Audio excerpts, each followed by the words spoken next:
Good morning, it's me again. Now I'm at Kent County Showground this morning. Now they've got an event on today, it's called the Expo. Now it's all about tractors, farm machinery, that sort of thing. We're going to have a chat with a few dealers and a few suppliers. And if you like the video, don't forget to give it a thumbs up for me, I do appreciate it. If you haven't already, think about subscribing. Don't cost you a penny, it's only just down here. And to my regular viewers, I know I ain't put many videos out lately, but that's due to me working on my barn. As you know, I'm building this big barn. Now it's all electric's got to go in and everything else. So every spare minute of my time is spent doing that. So I do apologise, but videos will be coming short and fast, hopefully shortly. And we'll see you then. But for now, thanks for coming along.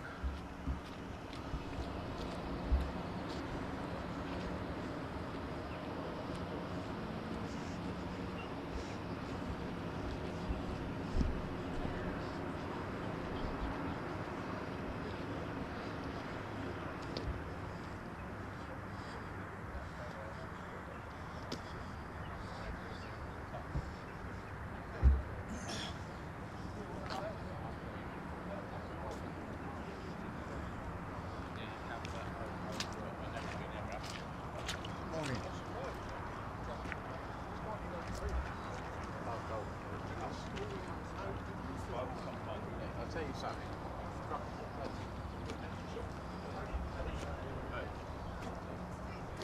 Well, it's got a Ooh. Good morning. Hello, how are you doing? Tell us a little bit about DT Ag Limited then. Small agriculture contractors working with Steve Pack Agriculture, doing lime and direct drilling. Yep. Basically, yeah. So you're an agricultural contractor, you do spread lime on the fields? Yeah, lime and fertiliser and direct drilling. Direct drilling. Now let's fertilise this lime spreading. What's the lime do for the... Lowers the pH in the soil. Yeah. And then the fertiliser obviously produces not. So it all goes towards the growing of the crop, Yeah, basically. yeah. And you do a full service, you do full service. the direct drilling. Do you do the harvest as well? No, we don't do combining, no, not harvest. So we provide a full service of sampling up to creation of... Do you want to take me around and show me your bits and pieces you use? Yeah, so this is the tractor and lime spreader, and we've got two of these. Two tractors, all precision machine. And what sort of, what's the sort of load capacity of something holds like about 15 tonne of Do you truck. want to stand in front of it for me? Yes, it holds about 15 tonne. Yeah, and what sort of, how many, say a field is, say a 10 acre field? Yeah. What would that cover that field, or would you need to go back? It's all we do, produce variable rate maps, so you'd only put depending on what part of the field wanted so one part of the field may want 8 tonne. Yeah. One bit might make 4 tonne, then you you only put what you need to where. Yeah, no, obviously that's that's precise. Precise agricultural these days, you only put it on where you want it. Yeah, exactly, yeah. And so the lime spreading, and do you put anything else in this? Fertiliser, so the fertiliser at the front there, stuff we spread is at the front. In the same machine? Yeah, same machine. Same machine, so it's quite a versatile machine. Yeah, so what's it, spin it out the back? Yeah, it's a disc on the back, it spreads it out, got a rubber belt that dries it out. Yeah. And then, it spreads it out to... And we've got a Fent on the front of it. Now it's a great tractor, the Fent, and it's Rolls Royce of tractors, they call it. Yeah. Now, what sort of horsepower would that? 240. 240, and that'd be quite behind that, no problem at all. Okay, well let's move on to your other piece of kit over here. You got now, what's this here? This is. It's an electric bike for use it for soil sampling. Oh, okay, so you take that along the field. Yeah. So you're walking up and down. You can just take a sample and then. That's it. Yeah. Do you do the pH and everything like that? Yeah. Yeah, that's it. Yeah, so it's an electric bike. Okay, fantastic. And then we got you got 2 green tractors, but one's Fent and one's John Deere. Yeah. John Deere. Why don't you stick with one or t'other? Well, that's relatively new to me, that one. So right. This one is I've owned for 3 or 4 years. Okay. So this machine on the back is a direct drill. Yes. Yeah. Based. Do you want to stand in front of it? Yep. Based for the grassland farmer. The grassland, mainly the grass. So we'd like direct drill into like this sort of crop, or we could direct drill into stubble. Yep. Lowers production or establishment costs. Yeah, and the carbon footprint don't release the carbons, does it? Yeah, exactly. So yeah, it's trying to reduce costs for farmers. Yeah, without so them. one, you Yeah, can so do it's one about a pass third. rather than... It's about doing a one pass is about a third of the price. Yeah, for because the diesel conventional. costs. Yeah, diesel. And we all and know wear about and tear. diesel costs at the moment, Yeah, don't it's we? going up. So what's it? Is it just like a normal drill? Does it So you've got- separate? So you've got this at the front, which you can push into about sort of. Well, you only want to plant grass seed about 10 mil max. Yep, let's just So quick. Yeah, so you got so that cuts the slot. Yep. Plants the seed, or through the pipes. You've got a flat roll. And it blows it in, does it? I can see a blower. Yeah. So you've got a half-ton hopper, and then the roll is just there, just if Close the ground, it up. Yeah, if the ground's not quite right or it's a bit wet, Yeah. it just closes the slot, and then the Normally you have closing rollers on the back yeah, of this this. is this is just it's because it's a 3 metre machine. We've just got one flat roll. Yeah, okay. But each metre is individually suspended on this. Right. And then the harrow on the back is more for, you can lift it right up in the air out the way, but it's more for the Cultivated land. like trash, like if Yeah, you're going yeah, into yeah. stubble. Like, so yeah, just little levels the trash out, Yep. or if you've got some grass, sward, etc. So yeah, that's kind of the two machines we do. Okay. Fantastic. And what's your area do you work in? So covering all of Kent and Sussex. All of Kent and Sussex. Yeah. And you're on the internet, are you? Yeah, on Facebook and Instagram. So they can find you. us, yeah. So, And what was your name? Dan. Dan from DT Ag. That's it, yeah. Thank you very Thanks, much. mate. Cheers. Bye-bye. There's nothing wrong with that, is it? Good morning. Good morning. Good morning. What's you two's name then? You are I'm Tim Lawrence, Tim Lawrence, area manager for Deutz Fire Tractors. and you are I'm Robin back from Baler Agricultural. fantastic. Tell us what you got on show here today. You got some lovely tractors. Yeah, we've got a wide range of product across the Deutz range, Yep. right from the vineyards and 50 horsepower right up to the new 8 series, which is 280 horsepower. And it obviously boosts up a bit more, does it? No, what you just see standard. is what you get. Full Thank- ponies all the way through. Yeah, and we talk about one passes on fields and that sort of thing. Now, Yep. obviously, the bigger horsepower suits the farmer these days, doesn't it? Yes. Because then you only have to put two. Like I've just spoke to the McHale chap there, and he says you can put 3 mowers on one tractor. For sure, yes. For yeah, sure. yeah. And you Cover only the need widths. like an 180 horsepower tractor. That's right, yes. Yeah. And now Deutz have got a bit of a name in the past for being air cooled, and they're not air cooled no I haven't more. been are air they? cooled for the last probably 25, 30 years. Really? But so now, latest technology on the Tier 5 Deutz engines, Yeah. on the larger models, and then we have a far motion engine on the smaller models. Fantastic. All in-house. Now, maintenance-wise, now obviously Yep. that's quite a crucial thing for the farm. Sure. Does it need a plug-in jobby, or can a farmer tinker with it? From a point of view of when it's under warranty, obviously you need to go through the dealer from that point of view. Yep. Thereafter, depending on what's required, yes, there's plug-in from a point of view of serviceability, but your general maintenance can be done by the farmer after that point. So yeah, Okay. yeah. Now, you've got to have a backup, obviously, for your tractors. Now, for argument's sake, a chap buys this and he's nowhere near your depot. Now, obviously, come drilling time or harvest time, he wants some sort of backup. Now, Yeah. do you do a 24-hour backup service? We support, if the customer's broke down, we support him, repair him, get him going. Yeah, because obviously it's quite crucial, especially in harvest time when you've For sure. got a combine going, which is costing a lot of money to run during the day, Yeah. and you've got no grain traders going behind it. Now, if you've only got one tractor and one of yours big jobbies, For sure. and it breaks down, so obviously, what about spares? Do you carry spares, or do you have to? Most dealers we carry spares, Yep. common spares. Everybody, whatever colour it is somebody's always going to want a part that you can't get Yep. off the thing. Breakdown time is normally, if you're broke down now, we would be with you in 2 or 3 hours. Really? Yeah. Oh, that's fantastic. What about if, for argument's sake, that you haven't got the bit to put in? Do you do like an overnight service or something like We that? do an overnight service, and we also, if we need to, we might remove a bit off another tractor to get the man up and running. Oh, that's quite a good thing. I mean, if you're stuck in the field, you can't wait 24 hours, can you? I mean, Certainly not. Certainly and not. it's great that you can offer that service of taking a piece off another machine, Yeah. which is detrimental to you, I suppose. If But you're not earning money, we're not earning money. well, that's a very good saying. I like that. What's your name again? Robin? Robin. That's a great name, Robin, because I'm Robin as well. So that's a great. Anyway, let's have a walk round your machines, and you can No problem. tell us all about it then. Right. So what have we got behind us? We've got is this the top of the range? No, there's one larger than this, but this is coming in that's been very popular for this horsepower. Yep. So this has got the TTV continually variable transmission. Yep. This is actually capable of 60k as well, legally. 60k on the road? 60k on the road, yes. God. Yeah. So obviously we're legally available to. Now you take about 60k on the road. Now there is a problem with red diesel coming up shortly. Now, are you allowed to drive red diesel on the road with a tractor like this?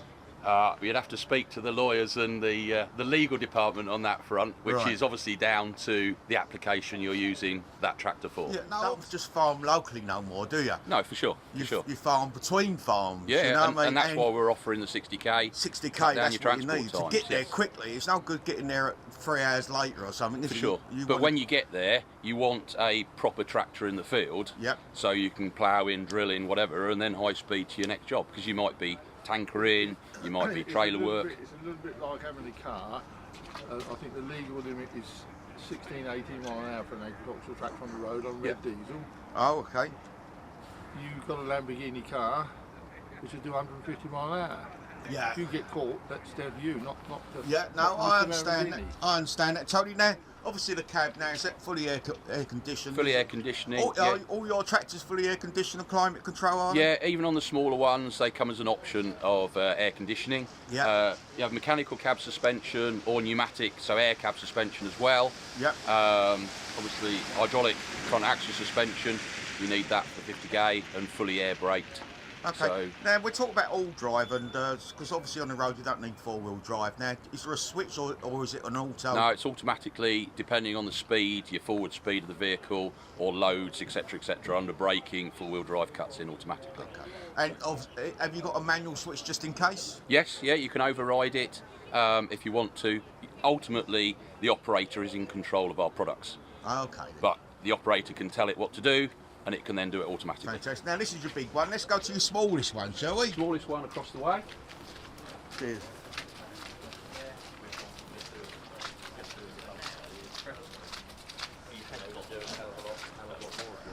Now I see it's got long tyres on it now, hasn't it? So is it more to do with the? Yeah. So a lot of turf companies will use these, Yep. or amenity, grass care, Sports studs, ground. sports grounds, that Sports sort of ground, thing. Yeah. You can have it with or without the cab. Cab's fully air-conned if you require it. Now it's a nice little spraying tractor, I see, for the orchard. Yeah, type yeah. Because you need a cab for You- spraying. You, don't you do. If you're going down to that market, we're looking across the other side of the stand. We've got a specialist, actually fruit and vineyard product there as Oh, well. fantastic. We'll get so to we that do in a minute, those shall we? as, Next as perhaps? well. Yeah. Yeah. So what sort of horsepower is this then? So this is 50 horsepower, 50. and we do the same chassis size but 60 horsepower. Ah, okay. And this is water cooled as well. No, yes, sorry, this is water cooled as well. Yeah. Climate control inside, is it? No, not climate control, just standard aircon. Standard So- aircon. Even so, I mean, it's like a greenhouse sitting in them in the summer, isn't it? It's It all right is. this time of the year, but in That's the right, summer, yeah, you they're a definitely bit need warm. that, It's got a 3-point linkage on the back as Yeah, usual, 3 was points it? do come around the back. You'll see, usually as you'd expect, tractor this size. You can have a pickup hitch as well, and multiple options of spools. But we spec this more of a basic unit to Yeah. appeal to a wider So audience. how many spools could you have on the back of this? You can have 4 pairs on Yep. the back, but you can also have mid spools and front spools as well. All right. So if you want to put something on the front, say a rake or something Yeah, like yeah, that, yeah, or- yeah. Little and a snow roller on the plough front. and little Oh, little grader, snow that sort plough of on thing, the front. or a road brush or something like that. Not that we've had a lot of snow this year. No, no, but you never know. You The never climate change, you know what's in the future. Well, thanks. Let's have a look at your. Yeah, let's walk your across to the vineyard. other- And Robin's here as well. He's going to give us a chat about this as well. No, we just help him on. I can see, yeah, this is definitely the orchard. So if We you used to stand call in it a here- hopper tractor, didn't we, years ago? 'Cause, Long time ago, You yeah. know, when Kent was hops, but not no more. Yeah, So, yeah, what have we that's got here then? So here we've got 105 horsepower. It's a fully variable transmission, so TTV option that we offer in this range. Yeah. Under 1.5 metres wide, fully aircon cab, front linkage, front suspension. Obviously, the trees, they're getting smaller, but you've got to spray them up high as well. Yep. So, ideal for this sort of thing, wouldn't Absolutely, yes, because you've got a narrow cab at the top, Yep. so your overhang, you're not going to damage the crop that's overhanging from that exactly. point of view. And then the right sprayer application, either a fan sprayer Yep. or T-shaped boom sprayer on the back. it? Yeah, and I'm glad you pointed it out now, this one. Price rise, very competitive. It's down to spec. Make Right. sure you have the right spec for your application, and then we'll be there on the we can money. do a deal as well with you, can't we? Some sort of deal with Part X in an old Absolutely, tractor. yeah, through the dealer. I actually work for the manufacturer, but we support the dealer through Belag in making sure that we can win you with business. Fantastic. Well, I appreciate your problem. chat with us today, No, Tim. And thank you for coming on, to Robin. Robin as well, he's holding me tea, so he's doing a great job. Thanks a lot. Thanks. Not a problem. Thank you. Cheers. Cheers. Good morning, McHale. Now, tell us your name. Kieran Hughes is my name, sales manager for the UK, like, you know. It's just for the UK. Now, obviously, Yes. your machines have got quite a great name in this country. I think so. I don't know about the rest of the country, but what have you got on show here today? Today we have the Variable Fusion, which is a Baler wrapper combined. Okay. We have wrappers on their own as well. Yep. Um, You've got balers as well. Yeah, balers as well. We've belt balers, non-chopper, chopper belt balers, and of course we have mowers as well.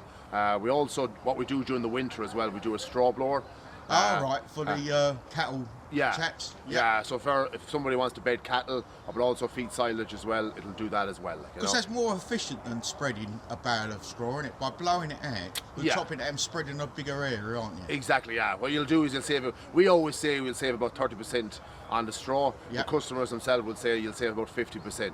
But as straw blowers and all that type has moved on a lot now, like, you know. Yep. But the one thing we wanted to do in our machine as well, didn't just wanted to do straw, we wanted, of course, to do silage as well. Okay. Pit silage, round bale silage, or even square bale silage. Like, you Now, know. would you put that particular piece of machinery on a tractor, or would you put it on like a JCB or something like that? Tractor, of course, like, you know, Only a tractor. because PTO driven as such or whatever, like, you know. Some of the telehandlers have a PTO on them as well, like, you know, but mainly, of course, it'll be on a tractor. It doesn't need a big tractor, it doesn't take much horsepower to run, like, you know. That's the one thing with the way things are machined now and all that, and it's a lot better than it was years ago. So usually even mowers now, for example, for mowing the grass, they're a lot easier to drive than they were years ago. Now, obviously, telehandlers are quite a big thing in farming nowadays because they're quite a versatile machine. You know, because people tend, because of the cost of a tractor, they have one tractor rather than Yes, like three yes. or four in a yard. Yes. So they tend to have a teleporter and one tractor sort of thing. So would you be in the future looking at something like to put a machine on the front of a telehandler? We're always looking at that. At the moment, that market is very slow, Is it? small, like, it's not that big.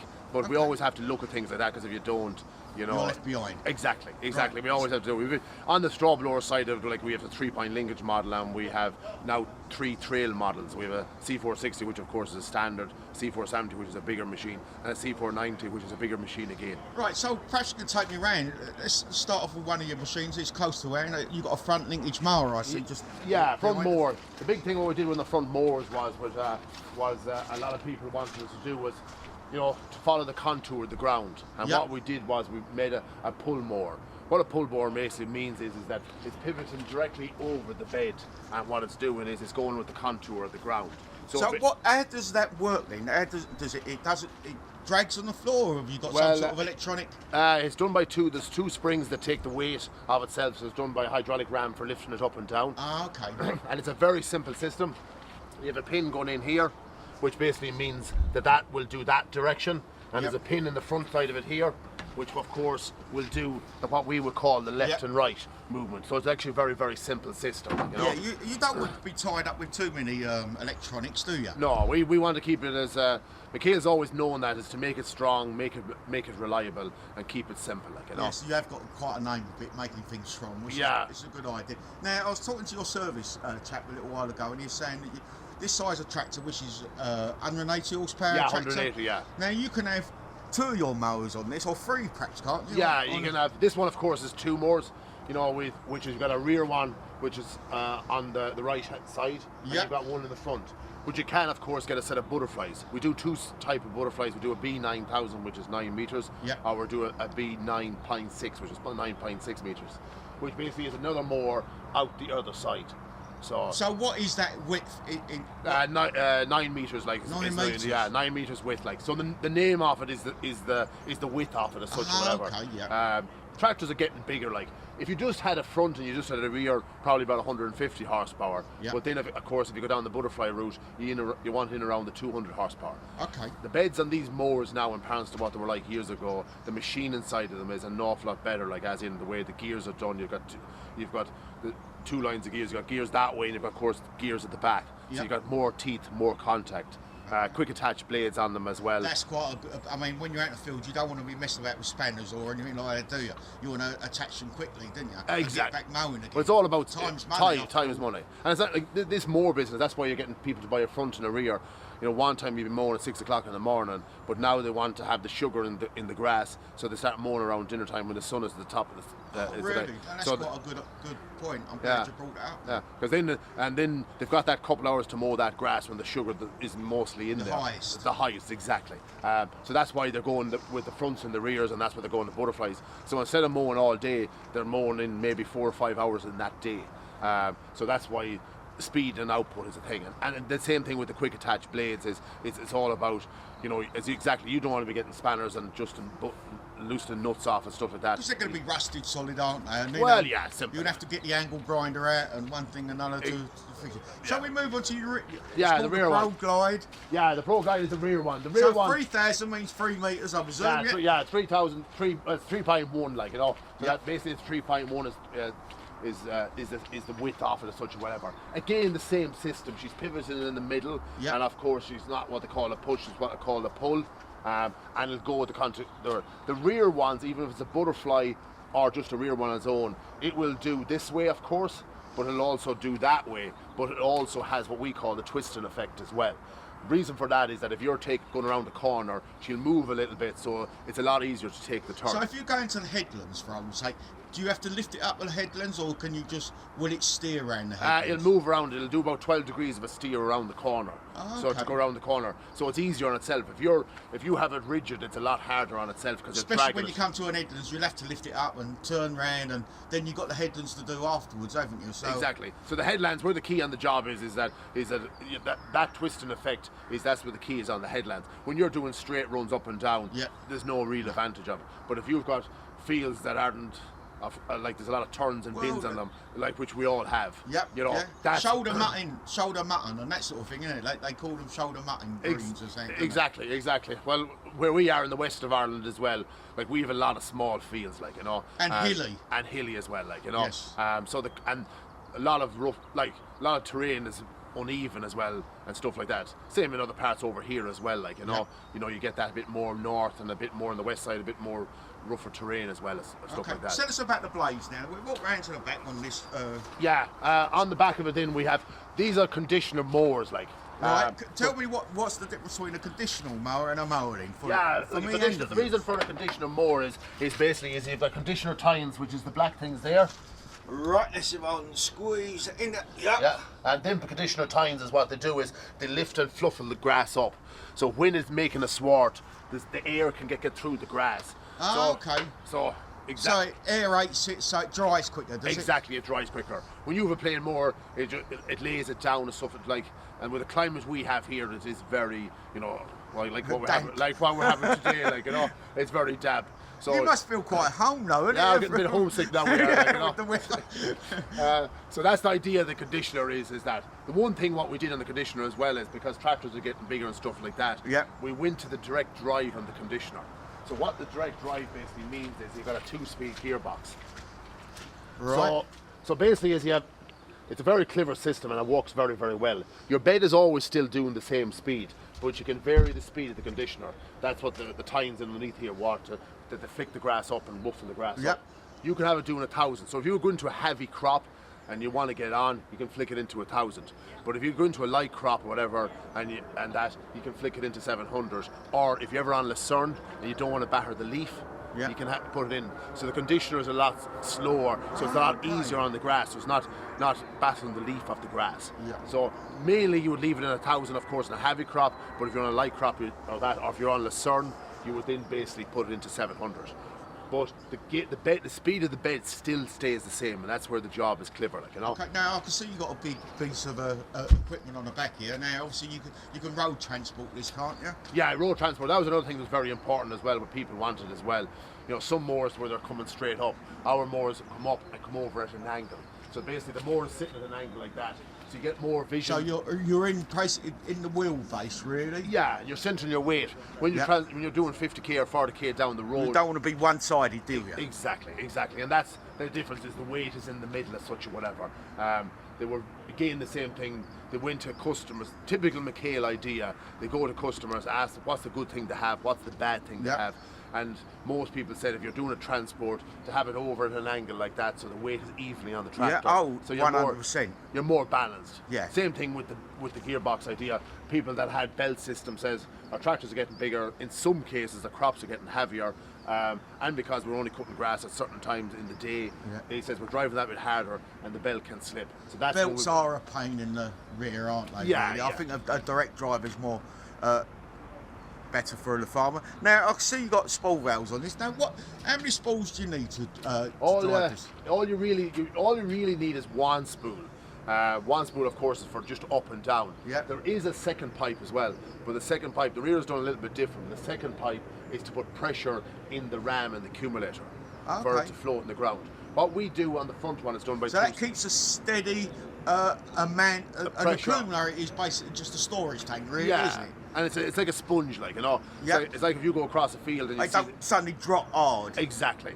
So there's a bit of give. So what we do again is when that mower is down in that position, when the pressure is set at 130 bar, which is basically 12 o'clock on the gauge, it means the weight of the bed down is 320 kgs down on the ground. This front one is done by the two springs, but the rear one is done by the hydraulic, which is done by the accumulator. Now, would you control that from inside the cab, would you? Or? Well, you could if you had it on the tap, you could rise the pressure, lower the pressure. But once you set it, that is it. That's it. That's why the tap. And you can get mowing then, can't you? All you do then is you set it at 12 o'clock or whatever, and you just turn the tap, and that is it. You could disconnect that tap, and you could leave it that way and mow all day, every day. Oh, fantastic. So, the one thing what they did on this mower as well was, and then we can move on, is that with the simple things. Some people had says it was shed space, because you need mowers in and stuff like that during you the can't winter. leave mowers out, can you? You can unpark it vertical. Oh, okay. So it could be folded up and then park it down. Yeah, park it down. So you could park it on the tarmac out there, and you could take it off this tractor vertical, and it will sit there. Sitting in a nice barn, nice and out of the weather, and so it's easier for storage during the winter, but also if you're taking it on and off, it's easier to take it on and off. Now you mentioned about the weather and one thing and our storage. Now obviously, what sort of protection have you got on your paintwork? You know, because obviously things rust. You get grass is with acid, and not obviously from a dealership, you want things to rot away, don't you? And, you want some, as a farmer, he's got to get the money's worth out of his piece of equipment. Now, you obviously give it an undercoat and a top coat or something? Yeah, what we do is we put in plants. We've two factories, of course, McHale's have. And both plants we put in a dipping plant into them, which basically means is it dips into like 7 different tanks. It dips. Now that's a better reason. The reason for that is that it goes into if you have a bit of pipe like that, it goes up into the middle of the pipe and stuff like that. You're dipping it. So you've basically the tank, which is basically cleans it. It's a bit like an acid drop sort of thing, acid bath. Exactly. And then you dip it in from there, it then goes into the primer, and then it goes into the main paint. And as you say, if you dip it in a tank, you're covering a lot more areas than you would by spraying it. Exactly. And that's where you ever get a bit of pipe or something like that, even a bit of boxing or whatever it is. Yeah, it goes straight in. It goes straight in the bottom. And also then when it comes out of there, then it's automated, like, you know. Yeah. It comes out of there, it then goes into where it's like there's heaters for it dries. Okay, and it's all that is regulated by temperatures of how much for different parts and different things like that. Now, obviously, this is the big job. Now, do you do a small one for the small farmer? Not in the moment. Believe it or not, we'll probably go bigger. Really? Because tractors, of course, are getting bigger, like, you know. No, I'm thinking more of the orchard type thing, where he's got a mow between the rows and that sort of thing. Yeah. We have done a plain mower, which again, because it hasn't got the conditioner, of course, and stuff like that, it's still a 10-foot mower, like a 3.1. But never say never. No, never. Because the range is going wider all the time. Right. So your next bit of kit. Good morning. Yeah. Morning. Morning. You all right? Not bad, yourself? Now we've got a baler here. We might as well do that. Well, Yeah. is this a baler and a wrapper? You say? This is the variable fusion, like, you know, which is basically the baler and the wrapper, like, you know. Yeah. Which of course does different sizes of bales. So we have a walk round it while you're there. Yeah. So basically, of course, this is the pickup here, which is the wide pickup, a standard. You can get it with a cam track, but also you can get it with camless. Basically, camless means is you don't have any cam bearings or cam axles or cam tracks, and it's a 6-tie bar. Drop down floor mechanism. It's not like years ago where you had to go underneath and you pull the grass out and cut your hands and do everything. Now you have it is in the down floor position there now. Yeah. Your knife system which is the chopper system. This particular one has 15 knives in it. But the difference from years ago to now is the knives are again is hydraulically done. Okay. So it's hydraulic up and down. Again, you might say, well, what protects the knives? And what actually protects the knives is an accumulator, like, you know. So basically, if a foreign object, a stone or timber goes in, is an accumulator which allows them to go back.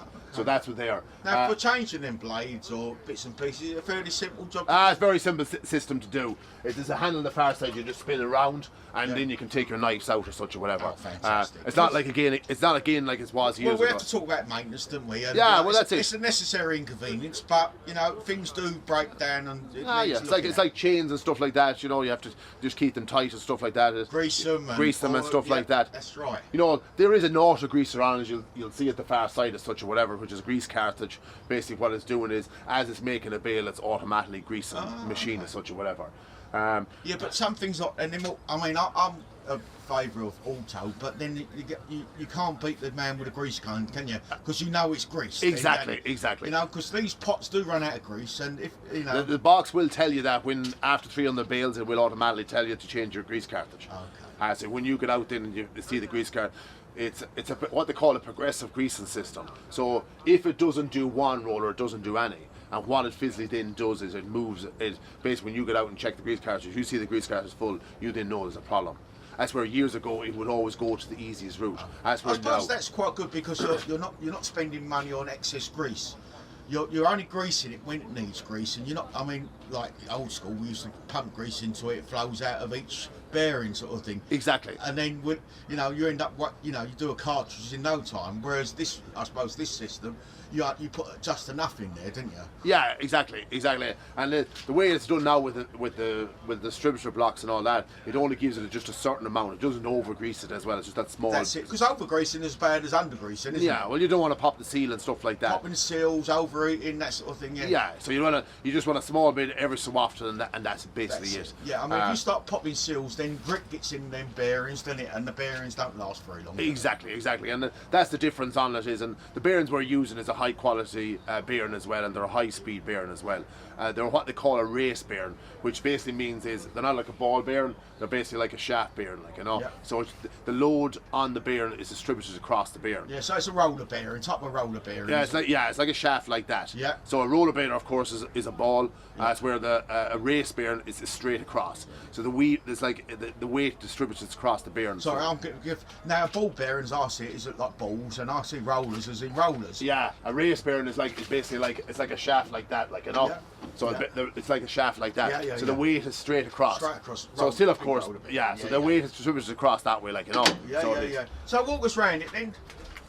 So again, tyres is a very important thing, as you can probably see with the weather. Nice big wide tyres on the back of it. Yeah, 680 tyres on it again, flotation tyres again, hydraulic brakes is standard as well. These are where the storage for your spare rolls of plastic. Your wrappers, no, you wouldn't have string, would you? No, plastic, just wrappers. No, it's all plastic now. Yeah. You'll knit on the front, of course, and of course plastic on the back. So how it works is that as the grass goes in the front, the belt gets pushed back. Yeah. And as the belt gets pushed back, at the beginning of the bale, it's done for the first couple of inches. It's done by the two springs, and then it goes on to the hydraulic ram. And it's a very simple system. It's how quick the oil gets back. The faster the oil gets back, the softer the bale. The slower the oil gets back, the harder that bale would be. But again, it's like the way the valves and the electrics are done now, they can regulate the oil a lot better now than what was done years ago. Yeah. Now tell me, could you make a bale as well as wrap one at the same time? Yes. Because then you don't want to stop, do you? Exactly. I mean, a lot of conventional balers, they stop and kick it out the back, don't they? Yeah. Whereas this, can it continuously bale? Well, while it's wrapping, you can be making a bale. That's so it. Basically, you stop, of course, to put the knit on the bale, and now because of load sense and valves on it as well, which means it only takes oil when it needs oil, is that when it gives the signal to open that door, it opens that door very, very fast. Yeah. Because it's automated as well, you lose that human error after a while. Because after a while, when you're baling a lot in a day, 300, 400, 500 bales a day, everyone gets tired. Yeah, But with the automated system, it stops that. You know, So you have to stop to let it wrap. But as soon as it kicks it out the back, you can go again. Exactly. Fantastic. So the door, of course, opens up there, fires the bale into the wrapper, the door closes down, and even when you get used to the machine, before the door is even fully closed, you're gone. Because by the time the grass goes from there to there, you know, No, you could go that time's extra. money after all, isn't it? Yeah, well, every second adds in the day, like, you know. Exactly. So it does. This particular machine, this is a side tip, it's showing it in the transport position. Yep. So some people do here want them as well as such, but other people don't. This what the side tip means, of course, it puts the bale, what we call bean can, on its in like that. Yeah. Some people want them just the normal way as they come out of the Oh, baler. I see. Instead of being laid down like a roller, you stick it up on end. do you? Exactly. Instead of having it that way, you can send it up and it's in like that, like okay, yeah. what we call like bean can, like, you know. And it's more protection for the bow after all, because you got a single wrap that goes around the outside of it, or you got a triple wrap that's on top, so the birds can't peck through it as much. Exactly, that's the reason for it. Is if you get a lot of problem with birds, a lot of people like to tip them on their end because there's a bit more plastic on the end than on the barrel part. Like mostly on the bar, what we call the barrel part, which is that part, will of course have 4 layers. Some people put on 6 layers, but the end will have a little bit more than that. Yeah, so more protection from the ground as well as the birds. Yeah, because people are, of course, then there's other thing as well is people are making the soils that little bit drier as well. Yeah. You know, they're trying to get it around the 30% dry matter if they can. Now it all depends on the weather as well, like, you know. Yeah. But so that's why the ground is that little bit harder as well, and the stubble is because they're getting it drier, and that's exactly what you said. Well, that's what we want, the ground to be dry, don't we? Yeah, there's more protection on the bottom part of that, on the end of that bale, what we call. And then of course some people like to stack them that way as well for transport and that and stuff like that. Yeah. But that you can take it off, it's just literally 2 pins and it comes off, and you can just let them out straight the normal way. There's no difference that way at all. The wrapping system is a very, very simple system. It basically is when the bale, of course, when that door opens up, the bale comes out into the wrapper here. Yeah.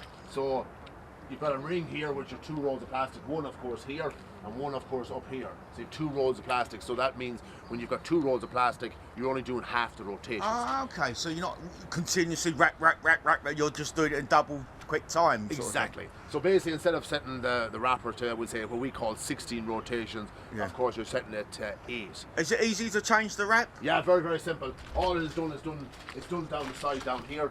All you basically do is you push that down like that. That latches in there like that. Yeah. All you do is take the clip out, open up your dispenser like that, spin it around and slide your roll wrap in. a new one on there. A new one on there. Thanks. It's actually very simple. There is a button on the side of it here for indexing it around as well. Yeah. So you're supposed to close the door down, you press the button here, this one will go over there, and that one of course will come But it's down self-index, or do you have to do it yourself? you have to press it, yeah. You have to press it. But once you press the button once, it will automatically do it. And it's just a simple thing as well, is that when you put on the new roll as well, you basically tie a knot on the end of it and you clip it in here. Now, is this for mainly the agricultural contracts, or do you have it on farms as well? We will sell a lot to farmers as well. Yep. I suppose farmers are getting bigger as well. There's a lot of that going on as well. But we would sell a lot of course, to contractors. But you'd be surprised how many farmers would be buying them as well. Really? So we move on to your, I can see you've got a piece of equipment up there. We've done balers now, and we've done mowers. Now you've got the shorts, this is the, another wrapper. Yeah, if you look at the wrapping system on that, you can basically see the same wrapping system is on that's on your Fusion, which is your baler wrapper. The reason why that is done is for the dealer point of view. For example, for Rob and Bell there, is that, or Bell Agri, is that they have one component. Yeah. One dispenser will do both machines. Yeah. The cut and tie system, which is this part here, yeah, it's the same cut and tie system on your Fusions as on your wrapper. The same cut and tie. So I mean, if a farmer couldn't afford a piece of kit like that, but he could afford, say, he's got his baler, he's had it for a few years, he's maintained it, he's got something he could drag around with his tractor as well. Yeah, and it's a high output wrapper as well. That's the key. And it's a on lot it. cheaper than that one, obviously. Yeah, it's a bit cheaper than that. Is that because, But that is a high, that wrapper, you can follow one baler if you want, but you can follow two and that. But it is a high output machine, and again, it's fully automated as well. And is it a double wrap system as well? Double wrap system as well. You get one dispenser here, and of course one dispenser here, and these are your 2 cut and ties. So the particular fella can work this machine. Is he drives into the bale. There's a switch on the lift arm. Yeah. He basically doesn't have to even press any button at all. The arm will close in, the lift arm will lift, put it on here, wrap it, and if you wanted to tip it off as well. So the man in the seat has to press nothing if he wants to work it that way. I suppose that's the future, isn't it? So if he doesn't want to work it that way and he's on hilly ground and stuff like that, you don't want to be tipping off the bale and hilly ground, same as on the Fusion. You can automatically turn that off as well. You know? So we're on to the sort of straw wrap, the blower, is it now? Straw blowers there. Now this is a drag behind job, isn't it? Yeah, that's the trail machine as well. Again, the straw blower. We needed something in the factory for the winter. Now we do have baler lines going all year round. Yeah. So there's some lines in the factory because even though we're not baling here, they're baling out abroad, in Australia and places like that, in Korea, whatever it is. Is that one of your worldwide sales? Yeah, worldwide. We sell into about 55, 56 different countries now. Really? So, but it's amazing. Like some of them countries will only buy belt balers. Their climate is so good. They buy some wrappers, but very few. Some countries then buy a lot of roller balers, and then other countries buy a lot of fusions, which is the baler wrapper, of course, combined unit. Going back to this now, would it take one bale or could you put two bales? Yeah, 2 bales. This is on the trail model. It's a smaller one, which is called the C460. Yeah. The C470, of course, is longer. So you basically put one bale here and one bale in the back door. Stick it on the back, in the back door. Again, what we did was as well, because to make life easier for the farmer himself, on the far side we have a switch. So basically that means is that you can work your door and your floor from outside. Oh, okay. So that was it. So when he's loading the first bale, when he puts the first bale on, he can lift the lift. He can basically work the door up, fire the bale in here, and he can bring the floor in there. Load the second bale on, take the if it's knit or off the bale on here. So the functions. Customers again was all about that. Some people have only got one function, which is the door, but some customers out there that we were talking to once they move the bale and may move the floor in and get it in the right position stuff. But that was the way. The other thing what customers said as well is, and this is typical McHale idea. Yeah. When you're building it, don't have many extras. Have it 90 or 95% standard with everything. Yeah. For example, wide angle PTO shaft is standard. Yeah. The other thing what we've done as well is we put a knife. Let's have a walk round, we put a knife. PTO shaft we have is wide angle now. We've taken them off here for the show, but they're wide angle, so that if he's the PTO going, he can take a turn. There's a wide angle joint on it. 2-speed gearbox. You might ask why you would want a 2-speed gearbox in a straw blower. Is one of the reasons is that in a high box, if you want to bed cattle and you want to blow the straw, this course is doing what they call a 540. So the gearbox is doing 540. So if you wanted to go that way 60 feet, it'll do that way. If you want to do 40 feet that way, of course it can do that. But it has the low box as well, which the low box is this here, where you can put the lever into the low box. So that basically shoves that over there, and that's in the low box. The reason why the low box, of course, is for silage. So when you're blowing silage down here, or even blowing silage down that side, you don't want to blow it too. So you can load it up with silage in the back and blow it across the field.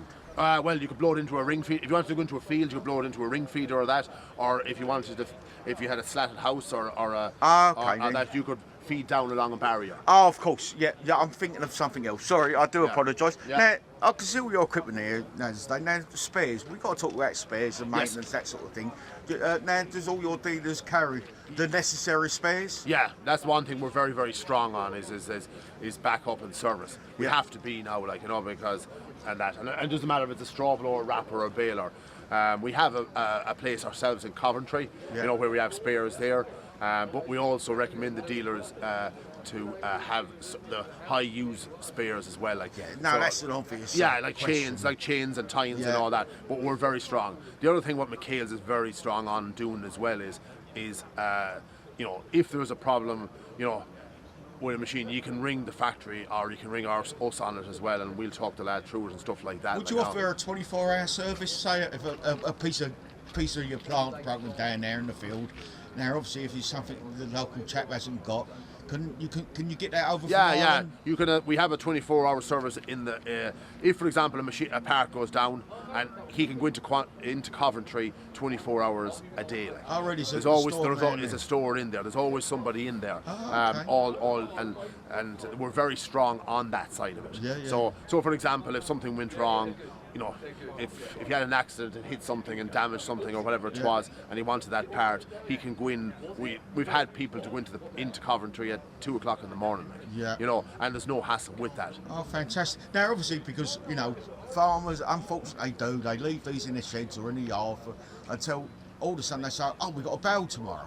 And we haven't got and we put it in our tractor, it breaks down. So straight onto you or one of your colleagues, and we want this, you can get it to them. Would you post it to them, or is it just collection only? No, we post it as well. We do we have a courier delivery, postage, whatever. If it's only small, usually a postage. But if it's a fairly big part, it's of course just courage. Yeah. Like it can be courage out, like, you know. So it can be. So whatever has to be done to get that man going as quick as possible. Yeah. You don't like the camera, mate. Hello. What's your name then? You're already behind Daddy? Don't know that hand. What's his name? He looks like a farmer. Otto of all names. Otto? Yeah. That's a nice name. And how old's Otto? 3. 3. He's hiding behind Daddy now. Yeah. Thanks, Otto. Are you going to be a farmer like your dad? We're talking about you. Cheers, guys. Cheers, mate. Hello, mate. All right. Have you got a stall here today? No, Just browsing. What do you do? We're at landscape gardening. Oh, have a chat with me.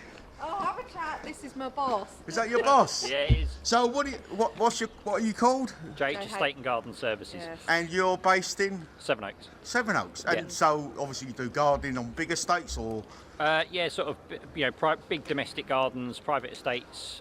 Do work for National Trust, really? parish councils, that type of stuff. Okay, so you have a fleet of vehicles yourself, do you? Yeah, fleet of vehicles. We've got some sort of couple of tractors, sort of, smaller scale equipment than this, but still sort of, same sort of stuff, but just a bit smaller. Yeah. Okay.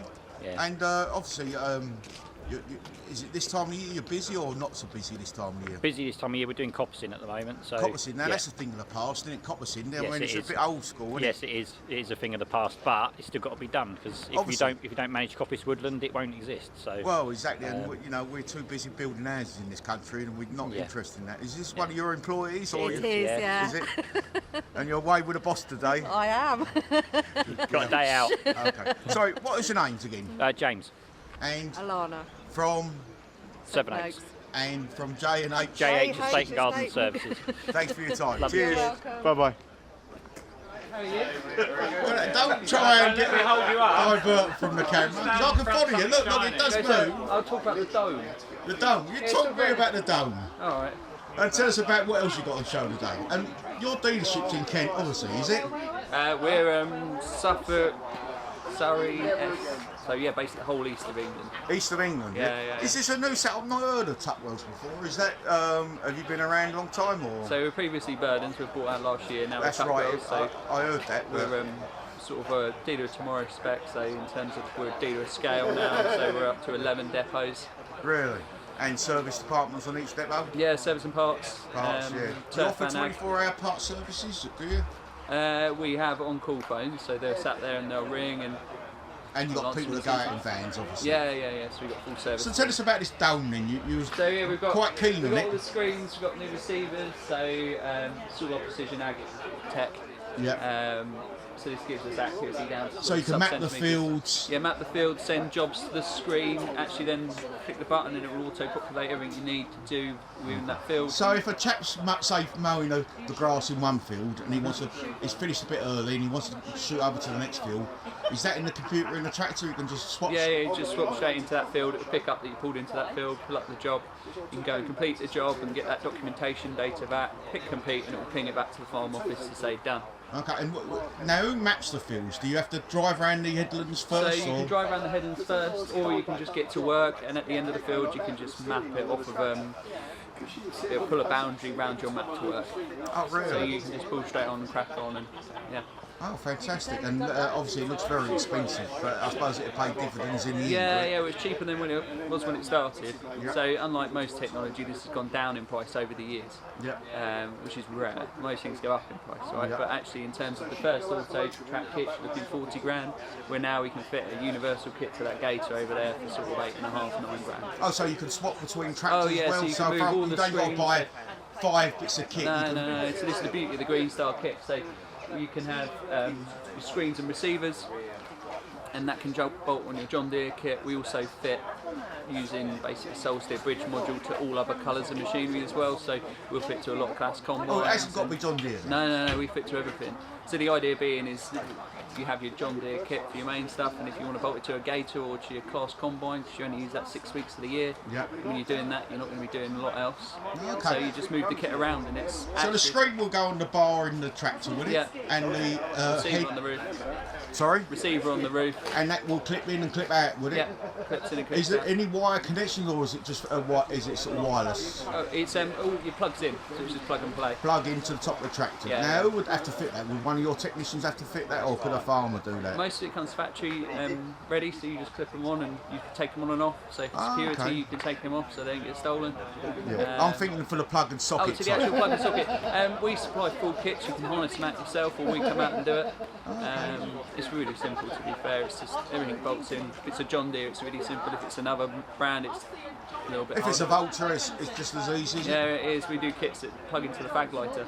So literally, you can just have it so you can pull it out. It's a mess in the cab, but You can't say fag lighter no more. It's a 12-volt auxiliary socket. oh right, is that what it is? That's it. Okay.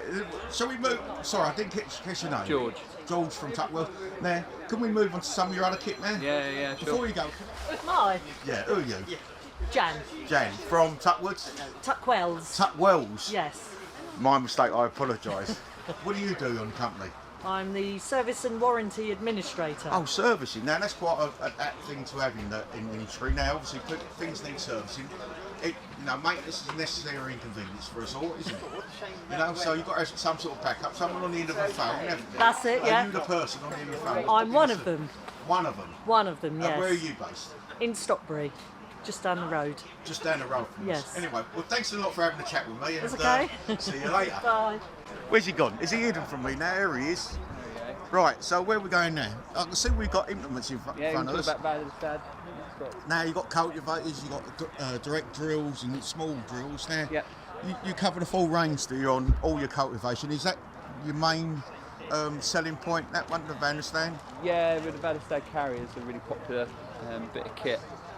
We sell a lot of them, and also rapid drills, but also on the pottinger side of things, you've got the Terra Oh, you cover the yeah, I can't never as say well. that. You could say it. I can't say it. Pottinger. That's it. Yeah, so we cover all of their grass making kit. That's the biggest tedder in the UK over there at the moment. Really, let's have a look at some of your.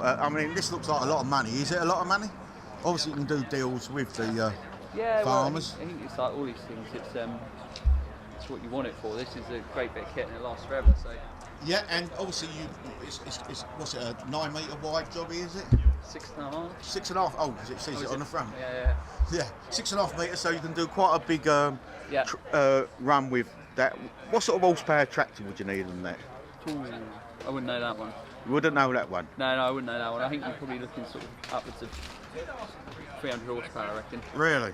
Okay then. Depends what you're doing. But as I say, it's a great bit of kit. You've got the discs on the front, you've got the rakes, and then you've got the closing and the wheels. And so you can transport. How does it transport? Does it all fold up? Yeah, it all folds up. Yep. Quite narrow transport width. Okay, so let's move on to the drills then. You've got a drill there, Yeah. a direct drill. Now, would that blow fertiliser in as well at the same time? You can put a tank on it to do that, yeah. So again, so you can drill and as well as fertilise at the same time. Yeah. So you Section again control on one this as pass well. rather than 2 passes then. So does it close the fertiliser in with the seed as well? Depends on what kit you put on it. So Yeah. you can put a liquid fert tank on it, you can put granular fert tanks. Oh, so a liquid one would be perfect. So you Yeah, can drip feed it into the machine Yeah, as well. there's lots you can bolt onto it. But this has got the services on it as well, so this all runs, plugs into the tractor and works outside. It's also got a section control on it as well. Oh, okay. So it'll switch on and off and Oh, fantastic. reduce So your overlap. so you don't overlap on the shoe. Now, looking at how many pipes you got on it, obviously it needs quite a few spool valves in it. What sort of spool valves? How many spool valves would you need on something like that? I don't know, probably about 4 or 5. 4 or 5. So it's aimed towards the 200 horsepower tractor, is it? Then? Oh yeah, they take a fair bit of pulling.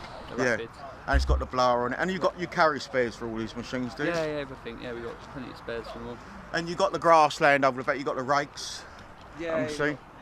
And another drill. Yeah. So what's the difference between this drill and the one we just said? Harrow combination drill. Oh, so you can sort of cultivate the soil as well as drill directly after it. Oh, that's a good bit of kit, So, isn't it? yeah, no, it's really good. It's a really popular drill. So it'll get it in any conditions. Oh, right. So you can, if a field's got stubble on it, so you can cultivate that stubble into the ground. It and you and create a then, seed bed and this. So you got a nice seed last bed. bit that comes through. And you got rollers on it as well before the drill. Yeah, rollers and before the drill. So yeah, this is like heavy tillage drill basically. Oh, okay. Would it be more towards the arable farmer, not the grassland sort of? Everyone. Everybody. You can use it on grassland. Yeah, use it on grassland. You plant grass seed with it and whatever you want to do. Oh, okay then. But yeah. And the extremely large Tedder. tedder. I think it's 16 metre. 16 metre. Yeah. Now that's going to do some work, isn't it? Now, yeah. So this be from a big grass contractors. Yeah, mainly all towards the contractors side of things, not the No. farmer. No. You'd put this in right up and then forage will come through. But it's fairly simple. It's not a great deal of technology in it. It's got a bit of hydraulics. Mm-hmm. And it folds up, I can see as well, so you can kite between farms as well, can't you? Mm-hmm. Oh yeah, it's all made for transport and everything, so it all fold up narrow and it drops into there, so it's as wide as those carriers on there. Oh, okay then. Now, obviously, we talk about spares, and you've got quite a range of equipment here. Mm-hmm. Range from tractors to telehandlers and one Yeah, thing. We can have a look at your telehandlers in a minute. Then you can't carry the spares for all a lot, can you? You can carry the oil filters and that sort of thing, fuel filters. But can you get spares in a hurry full of? Yeah, so on John Deere, anything ordered before 4 p.m. we can have the next morning, and that's any size. So in harvest that can be large sections, and we'll freight them over. Pottinger's got really good stock availability on the Valestads and Pottingers.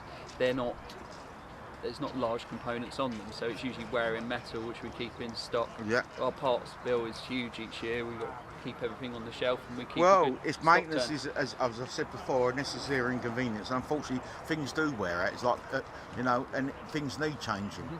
So you've got to carry the spares, and even it's just from the simple link pins. You've got to carry the link. Oh yeah, we look at it, and that's the thing. Like our biggest drive is to make sure that we've got parts on shelf. Well, that's a good selling point as well. Yeah, it is, and that's our investment. And the thing is, where we've got John Deere's and everything like that, we can source. Yeah. And we know what's going to go wrong with them. So I mean, if you're selling a 30 grand piece of kit, you've got to have some sort of backup service, isn't it? It's not just about that 30 grand you've just spent. It's about the money that the service is after. Anyway, let's have a look at your telehandlers while we're down this way. How do you kill the gods? Hey, my old mates from the. How you doing? How we doing? We're doing well. Yeah. You all right? Yeah, good. Good. It's nice to see you on another show, isn't it? We've got Watling tyres inside, but you're here as well, aren't you? Yeah, they're not serving nice sausages, are they? Oh, for a fat bastard, you can't really say that, can you? No. So how are we doing on the site today? We're selling lots, aren't we? Yes. You are? Yeah. Marketing loads? Yeah. Speaking to lots of people? That's it, yeah. That's the most important thing. That's it. Because you're based in? Westmoreland. Westmoreland? Well, we live in Westmoreland, but we cover the whole of Kent. Yeah. So. And I can see your vehicles behind, nice, polished up. This, Hilaxes. Yeah, this is the newest one. This one's only just come out of the showroom, so. Yeah. So business is good at the moment, isn't it? Yeah. Because you cover you don't only sell tyres, you actually replace tyres on tractors. Everything. Yep. On site, off site. Yep. Sell, repairs, supply, fit, anything. Yeah, and advice, obviously. Yes. If a farmer phones up and says he might have a tractor that might need retreading or whatever you do, you can give them that advice. Exactly, yeah. Fantastic. But yeah, anything tyre-wise, we do. Oh, you do plant tyres as well? Yeah, so dumpers, diggers, earth movers. We don't have many tyres on earth movers. Oh, it does. Well, yeah, they have a few, but they have some big ones. Yeah. What are they called then? Funny looking, the diggers with the wheels on. Rubber ducks. Rubber ducks. That's yeah. Anyway, yeah. Well, What's your name again? I'm Charlie, but I did a company, Danny Beashall. Thanks for your time. No Cheers, worries. Charlie. Where's the old man? Yeah. He's there. He don't want to. He's hiding again, isn't he? All right, mate. How you doing? All right, mate. Yeah, That's good. the camera shy one. Yeah. He's been all right lately. Yeah, fine. He tells me the business is good. Yeah, we're doing all right. Doing all right. Yeah. Fantastic. You must be doing all right. You got no machines. Yeah, he's nice, nice new posh one. All right, guys. See you later. See you later. Good afternoon, Tom. Afternoon, how are we doing? Yeah, not too bad. Just clean the lens. We're all right now, yeah.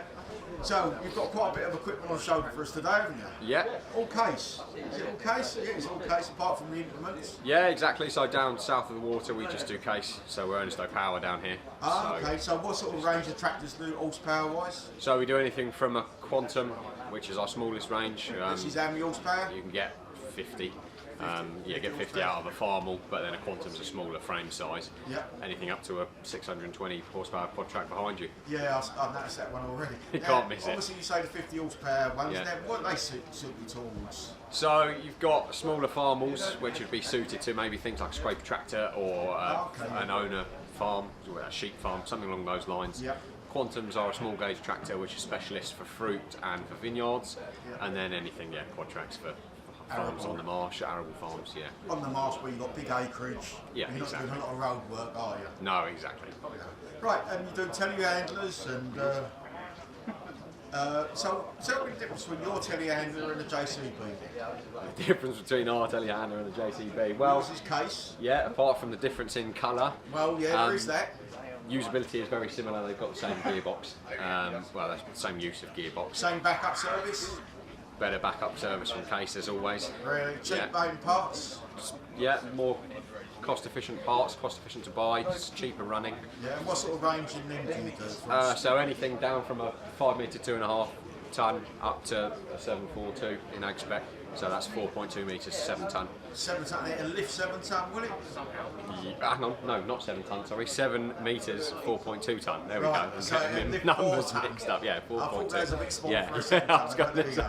getting my numbers There you go. mixed up. Anyway, let's have a walk round. Yeah, and of you can course. show me your tractors and Yeah. describe it and your implements you got. So start Yeah. with small and we'll go to the big ones, yeah? Yeah, that sounds all right to me. Well, we'll go over to a Luxem over here. So this is our Luxem range of tractors. Yep. So we start from 100 horsepower on these and go up to a 120. So these would be suited more to a dairy farm. Yeah. You know, we have quite a few dairy farmers in our area that run these. They're Yeah, good. because they're cutting grass maybe. Yeah, exactly. Cutting and, grass and running putting feeder wagons, fertiliser on 'em. fertiliser spreading, things Yeah, like I see that. you've got a fertiliser spreader on the back. Is that your own? You Yeah, market so, that? so that's spreader, do KRM. you? Yeah. Yeah. And it's a luxury cab, obviously, nowadays. All seems to be air climate Yeah, controlled. all air conned, all climate Because controlled. it is a greenhouse after all, isn't it? I Yeah, mean, well, in it the summer. can be if you don't have the Yeah. you don't have aircon. Yeah, there's not many people who don't run tractors without And so aircon you said nowadays. this is how many horsepower? This one's 120. 120 That's what horsepower. we're And the looking next one up is. at. Next one up, we're looking over here. Yeah, thanks, Michael. Just because they're ashamed to be on video, don't let you Yeah, be exactly. ashamed. They haven't. Name of shame, and that's what I'll say. Yeah, you've got a pretty face for it, You know, don't hide from the camera. Matt's always Exactly, on my just, channel, so it's it's just all because right. he's prettier than you. Yeah. You don't want to help, Michael? Come on, mate. Mate, we're a dynamic duo, you and You're me. a team, are you? We are the dynamic duo. Come on. It's all going on camera. I ain't going to let you go.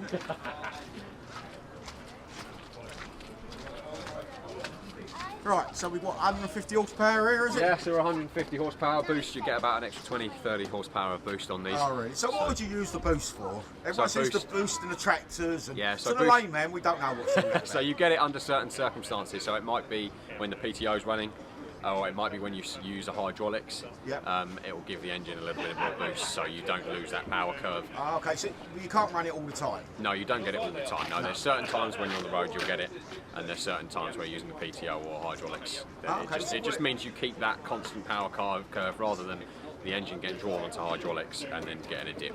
Yeah, so it's a bit like a kickdown on an automatic car, is it? So when you need that little bit of extra that's power, quite a good you way get to a boost. describe it. Exactly. Yeah. Fantastic, and this would be suitable, small arable farmer perhaps? Yeah, so this is a short wheelbase Puma, the one behind us is a long wheelbase, which we'll go to in a second. But yeah, so these would be suitable from anything from grass contractors to arable farms and anything in between really. These are our bread and butter. They're a medium range tractor, and these are the most popular in horsepower range across the whole world. So is the contractor more of a partner for you nowadays, more selling power tools, a contractor than a farmer? Yeah, I mean we all know that small farms are getting smaller and big farms are getting bigger, so that means more contractors. So contractors need kit, and there's a lot more of them out there now, and they're all running up-to-date kit. So well, let's face it. I mean, the small farmer can't afford to buy this kit, so it's better to get a contractor in for the day to do the work and not to do the work. Exactly. Right, so we move on to the next one then. Yeah, we'll go over to this long wheelbase Puma here.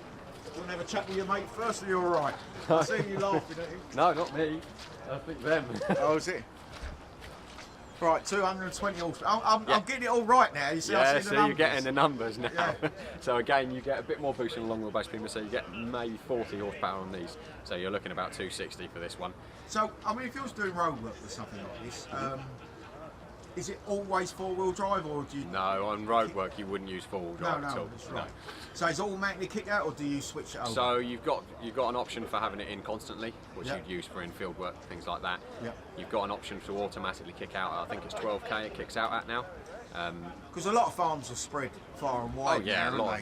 These things do a lot more road work than they ever used to. And that's with the agricultural contractor, because he's got to take the plant to the farm rather than the farm come towards him there. But even big arable farms now, they're spread out across miles and miles. They're not just one base. From one county to the next, really, isn't it? It can be, yeah. Now I see you've got a mower on the front and the mower on the back. Could you have? You got another? Have you got another mower on? So you have got two mowers on the back, have you? Yeah. So we've got a double on the back, and we've got the front mounted. And this is quite happy on this size of tractor. Yeah, this suits this down to the ground. So what we got? 9 metres here. Yeah, 9 metres in total. So we've got a 3 on the front and then a 9 on the back to 2 6. And what sort of control have you got on the front one? Because obviously you're pushing into the grass on the front one. Yeah, exactly. So these all on a float.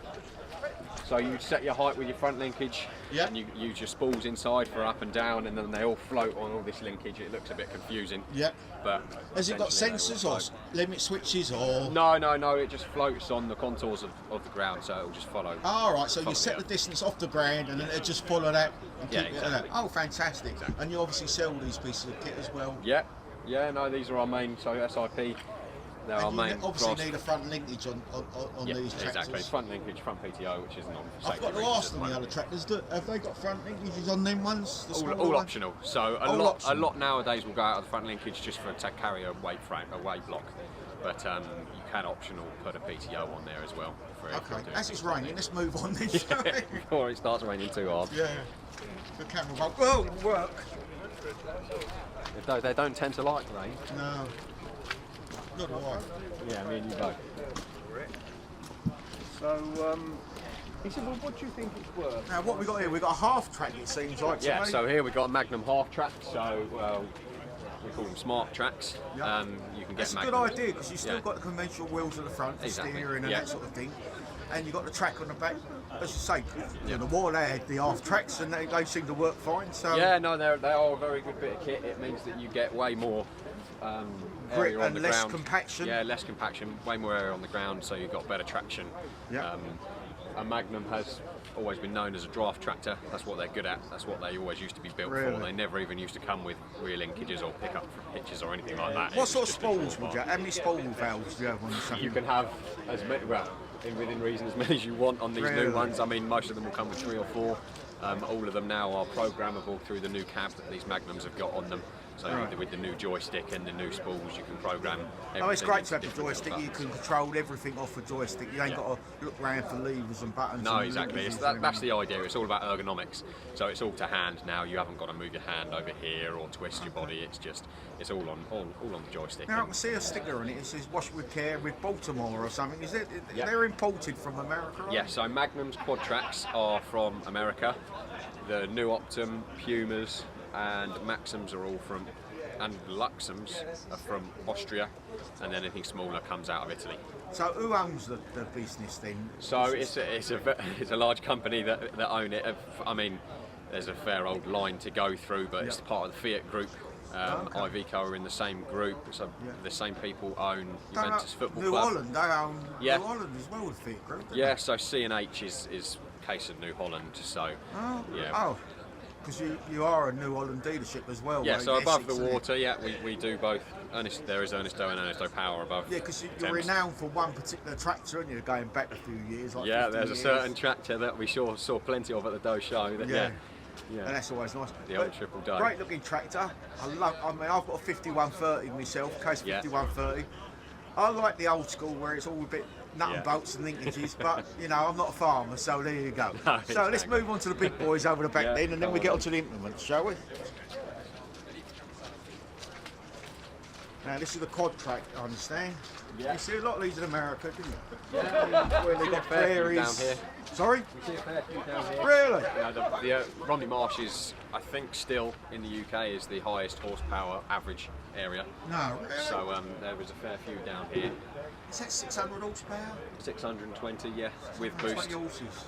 So you add boost on top of that as well, yeah. So, I mean, we're talking about fuel economy now and one thing or another. Would that do a day's work on a tank? Yeah. I mean, the fuel tanks on here are huge. So, yeah. You wouldn't want to fill them up. Pardon? You wouldn't want to fill them up. No, not in today's climate, not out of your own pocket, not that's for especially sure. at the moment with Ukraine and everything else. But it's got all-round tracks on it now. Yep. Now, I've seen these on the road as well, so they are able to go on the they're road, on tarmac and everything. Totally road legal, yeah. So, if we talk about tyres and then we're talking about tracks, are they compatible price-wise? So if you had to buy a tyre for one of them, they'd cost what, in the thousands, wouldn't it, really? And the same with the tracks? A track would be more expensive. There's more goes into making a track. Is that? So is it because it's still wound and one thing and another? Oh, okay. So what sort of life can a farmer get out of a set of tracks? It really depends on what you use it for. Road work on these doesn't do tracks any good. No. But not a lot of people will run these on the road too long, so you get a few years out of them if you treat them well. But if you're on the road a lot, covering a lot of area, so that's what would you put on the back one of these? A cultivator, perhaps? Yeah, cultivators, drills. I mean, there are people that run fertiliser spinners on them. No, really? I know of a certain customer in Essex that runs one. Over the top, isn't it, really? You can afford to run that. Yeah, but the ground pressure on them is so low, so... Yeah, there is that. You know, they don't I mean, I'm a plough when I know what it's like to run over tram marks. Yeah. You know what I mean? When the plough kicks out and one thing or another. But yeah. And you say less compaction. You've got Arctic steer on it as well, isn't it? Because that's the only way you could, I suppose, you could steer the front. I think it might cause a bit of a mess. Yes. I mean, the beauty with these is where they're four tracks rather than two. Yeah. If one track keeps spinning, you've still got three-wheel drive to push you through, so you don't get stuck as you may in a twin track. So maintenance on something like this, obviously, because we know about wheels and tyres and things. What sort of maintenance would we have extra on the tracks? Would there be less maintenance on the same? No, because you've got all your runners and everything like this, so you just need to see the oil. Yeah, the oil levels and just keep make sure they're all greased, etc. So yeah, there is more that goes into them because you've got all of that, but a lot of that would be done by dealer. So I'm embarrassed to ask the cost of something like this, but you're talking about hundreds of thousands, I presume. Yeah, you wouldn't, retail price you'd be about £500,000. Really? So, but if it does the work. Yeah, exactly. Some, if you've got a big arable farm, there's nothing have else one that really tractor compares, rather than 3 tractors. Yeah, if well, you it's buy all 3 going tractors, that way, isn't it? Yeah, exactly. One pass. If you can have a cultivator, a drill in the same machine. Yeah. That's one pass, isn't it? No, exactly. A lot of people going to direct drilling and things like that. Let's have a walk round and you can show me a bit of it all, because I think it's an amazing piece of kit, Yeah, well, that's certainly a special piece of kit. It just stands out as a force, doesn't it, really? Yeah, you can't miss them, that's for sure. No, not at all. I mean, look at that drawbar on it. I mean, look at the size of the pin. The pin is unbelievable, the size on the pin. Now, this has got a special front linkage on the back of this, isn't it? Yeah. So, what's that? So it's easy to pick up or something, is it? Yeah, I mean, you could use this for, a lot of these won't come with a rear linkage. This one's our demo one, so it does, because we don't know what sort of what it's going to be using. But most people would use a trailed bit of kit on one of these, but you get semi-mounted cultivators and Yeah, things because like that, it which is will run drawn off of here. towards the pulling rather than the lifting, isn't it? Exactly. You know, you They're don't do a pulling lot of machine. lifting on a machine like this. No, that is what they're for. They're draft tractors. They got massive. They're a big bit of kit with a huge engine in front of it. A huge torque, I should imagine, as well, yeah. And I see all the small valves, and you've got six pairs up On the this back one, on yeah. Is this a demo, or will this actually be sold, will it? This will be sold, but it's our current demo one, so this will run our season. It will run spring. So and would it'll you put probably this run- on a farm? Say if a big farmer comes along to you and says, well, I fancy having a go at something like that. Would you hire it out to them or lend it out to Yeah, them? so if a farmer expresses some interest in a Quadtrac or any tractor for that matter that we've And got he's been on a our good demo fleet. person to you in the past, hasn't he? Yeah, no, we're more than happy to demo kit. That's why we buy it. Yeah. You know, people want to try more and more now. Try they before you buy, So, after all. you know, we are always happy to do that. You know, and we're one of the only companies that run one of these as a demo because they're so expensive. But it means that for our customers that have got them, if you do get any problems, we can always help. You know, we're more than happy to, if it's free to, you know, if they have a down day with their machine, we can put this in and look after them. Now, I would have thought in Essex, because I mean, Essex further up, perhaps, you know, when you get into the fens and that sort of thing, a lot of flat ground, this would be suited for something like that, wouldn't it? But you're New Holland up in Essex. Well, we do both.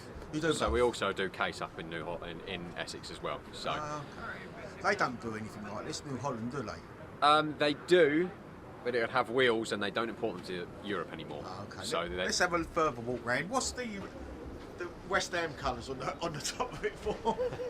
The West Ham colours. I think that's a protective film. It's not been out on demo yet, so none of the film's been taken off or anything like that. Right, so it's a massive exhaust on there. Yeah. Obviously because of climate problems. Yeah, climate emissions, cleaning, everything like that. The fumes coming out of these got to be so clean what's now. What's it called? AdBlue in it, I suppose. Yeah, AdBlue or the DPF farmer's and everything nightmare. like that. Yeah, everyone likes to moan about it, but it's one of those things that's not going Unfortunately, anywhere. it's the future, isn't it? Yeah, exactly. If you could hold that for me, I'll just shove it up into the cab. Yeah, be my guest. It's a new AFS Connect cab, so it's new, having through all the ranges of factory at the moment.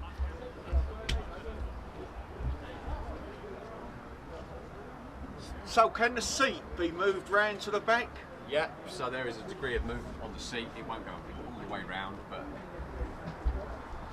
there is a degree of rotation on there. Yeah, and I see it on some YouTube channels like Welker Farms and places like that. They run them. Yeah. And they can turn around. Well, on to the implements, shall we? We can go around the implements. We've seen the grass cutting. You've got not only you've got a grass cutting machine.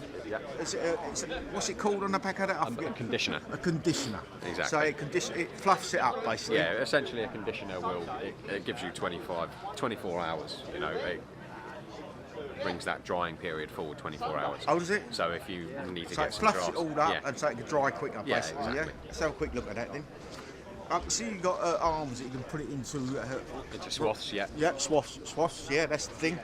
And these are replaceable. These tines on the back there. Yeah, so you can see those bolts. Nylon. Yeah, those little nylon ties. You can just see those bolts in there. One bolt in, they pop. Yeah. What about the blades? Do they need tools for the blades? No. So we come round here. So this here is how you take your blades off. So it's as simple, right, so as you've got taking this out. Yeah. And you can just pop them under there and they pop out. It's just, you know, you need no tools at all to change the blades on this. All right. And obviously that's a 3 metre. So you could have a single one of these, right? You don't have to have all three of them, No, do you? you can have a single-sided What's that? one. 3 metre Yeah, wide? 2.6, 2.8, 3, 3.8. There is a big range in the sit. Obviously with I forgot what you call it now. You ain't got to go right up against the fence work or anything like that nowadays. So I mean, a 9 metre will definitely do some work. Yeah. Right. While we're here, Yeah, there's some sort of cultivator of some sort, isn't it? Yeah. So here we've got one of the Lemkin carats. It's a what? A carat. Right. So what does it do?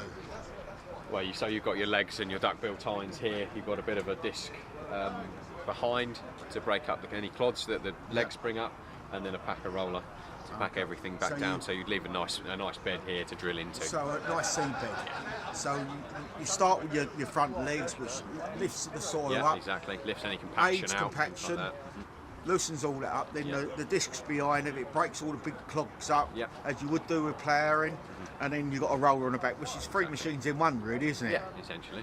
Yeah, and it's a great looking machine. Who's it? Oh, it's Lemkin. Lemkin. Lemkin. So we do a lot.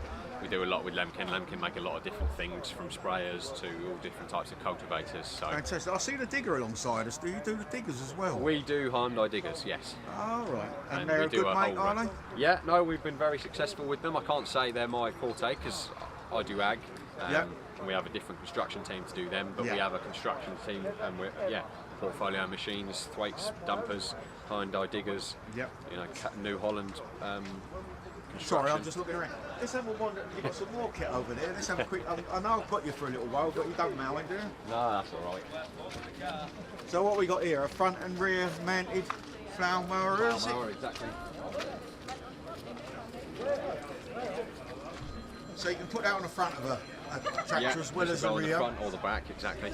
Yep, and with a flower mower, it will smash up brambles, anything that's put in front of it, really. People use flower mowers for all sorts of different things, and flower mowers nowadays will normally still leave a nice finish on grass. Yep. If you're cutting, And it takes off the like lumps off the top of the grass as well, so Yeah. you can actually flatten a field by it as Yeah, well. yeah, I mean, if a farmer where has got to put another field back in production, running over with a flower mower would be best because you've got brambles, you've got all sorts Yeah, of exactly. different You've things. got all sorts of lumps where it's things heaved from- over the years. Yeah. You know, an ideal piece of kit. Yeah. I prefer them to the actual spinning mowers because I think yeah. they leave a better finish and do a nice job.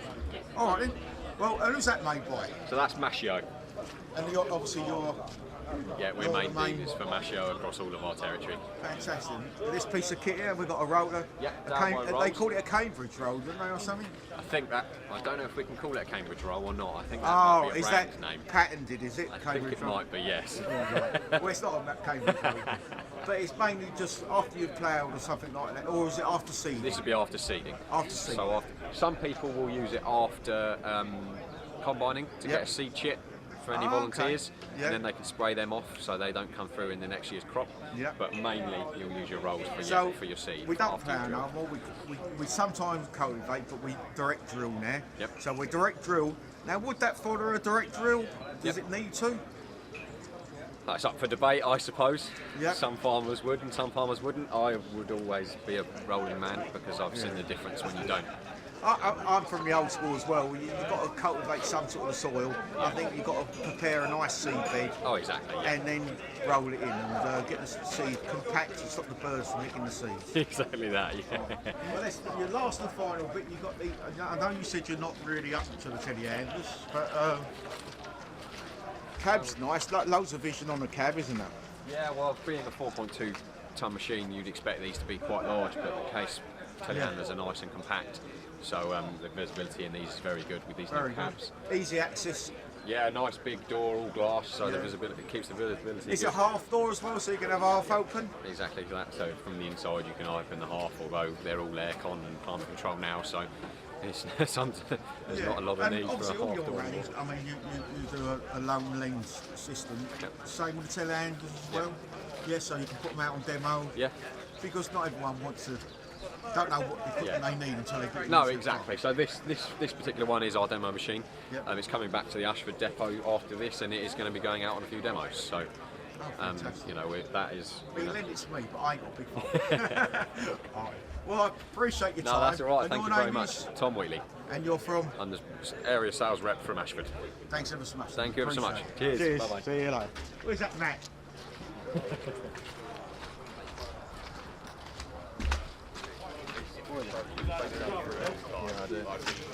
What's that? What's that? You're eating with it? Something like tractors I've always thought as well, to be honest. It's a good friend of mine, is Matt. Hi, Robin. How you doing? All right, Agricultural fine. contractor in Kent, Marden area. Something like Baler that, area. yeah. What are you doing at the show today? Just having a beer, Having a chatting beer. away. Getting told I bought the wrong machine. You've got enough machines. You've got my tractor still. Where's my tractor? It's still in the shed. Still in the shed? Sitting there in comfort. I suppose it's going to be working shortly. Yeah. You're looking after it well. You dust it down occasionally. Yeah. It gets a blow down. You know, it hasn't got rained on. That's the main thing. Exactly. So what's your priority this year? What's going to be your first bit of contracting you'll be doing this year? Would it be spreading as soon as it dries up? Yeah. Getting out in the field. As soon as it dries up, I'll be spreading straight away. Yeah. I mean, whenever that is. And then going off from there, you've got your grass, your hay season, and then into harvest season, isn't it? So I mean, this is sort of your standstill season for you, really, at the moment, isn't it? Yeah, exactly. You know, out here instead of working and drinking beer. Yeah, drinking a quick beer. Exactly. Where's your partner today? Is he not about there? No, he's. I don't know what he's doing today actually. Yeah, he's off out, so it's just me with a bunch of others. When I say partner, I mean your business partner. Yeah.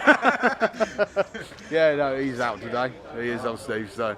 Oh, yeah, fantastic. So when are you hoping to get out in the field? It's literally as soon as I don't think the machinery is going to get stuck. Yeah, it's just, It'll be there. It just started to get dry, yes, didn't it? And exactly. now it's got wetter. And then we'll be spreading straight away as soon as it is dried up and that. So whenever that may. Okay. So what's your name? Matt. Matt Lafferty. And you're from? Belsham Farming.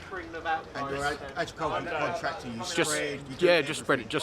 Really just spreading's the main thing. Yeah, spreading's the main thing. And then. You on the internet, can they, or something? Yeah. We're all on the internet, Facebook and that. So. Thanks. Yes. Cheers, Matt. That's all right. I'll speak to you there. No problem. Cheers. Oh, you can't say that. You alright? Yeah, good. You? Right, got a show here today. What have you got? What range you got? You're not talking to me, Steve. Oh. No, he won't do it. No, everybody needs to know who he is. He's a fellow playman in my class, so... You can't abuse me, exactly. No. I saved your tractor from burning. You did? My tractor was on fire and that man stopped it. So don't pick on me. Spinning. Vinny? You're the best looking, aren't you? I've been chasing her all day, now she's done. Yeah, I know nothing. Fella for the old chops. Well, Can you just do a little speech? On the camera. Thanks. About what? Yeah, about your tractor, that'd be good. Let's go outside. Is it raining? Yeah, it'll be alright. Thanks, Gemma. Thanks for your time. Right. Jess. Come on in, chat. Right, we've got Massey Ferguson dealership, your biggest one in Kent, I presume. Yeah. That's the man. He's done a runner on a site, you know. Yeah, right. Sorry, I'm looking for Phil. You know where Phil is? What, Mr. Bush? Yeah. No, he won't be far away though. Right, tell us what equipment you got here today, from the smallest to the largest, and implements as well. Rightio. So today we've got a Massey Ferguson 5S 145.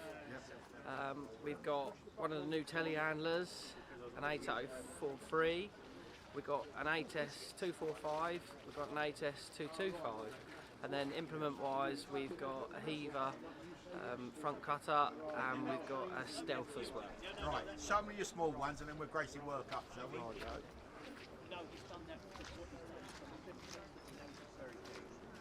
I know you, don't know. I've filmed you before, haven't I? Have I got it confused? Me? Yeah. Not me. What's your name then? Avery. There you go, thanks. Right, what have we got here then? So, this is a Massey Ferguson 5S 145 exclusive. And so it's 140 horsepower, is it? That's correct, yes. I'm getting used to this now. 145 horsepower. Yep. It's the top of the range, the highest horsepower they do in this model. Yep.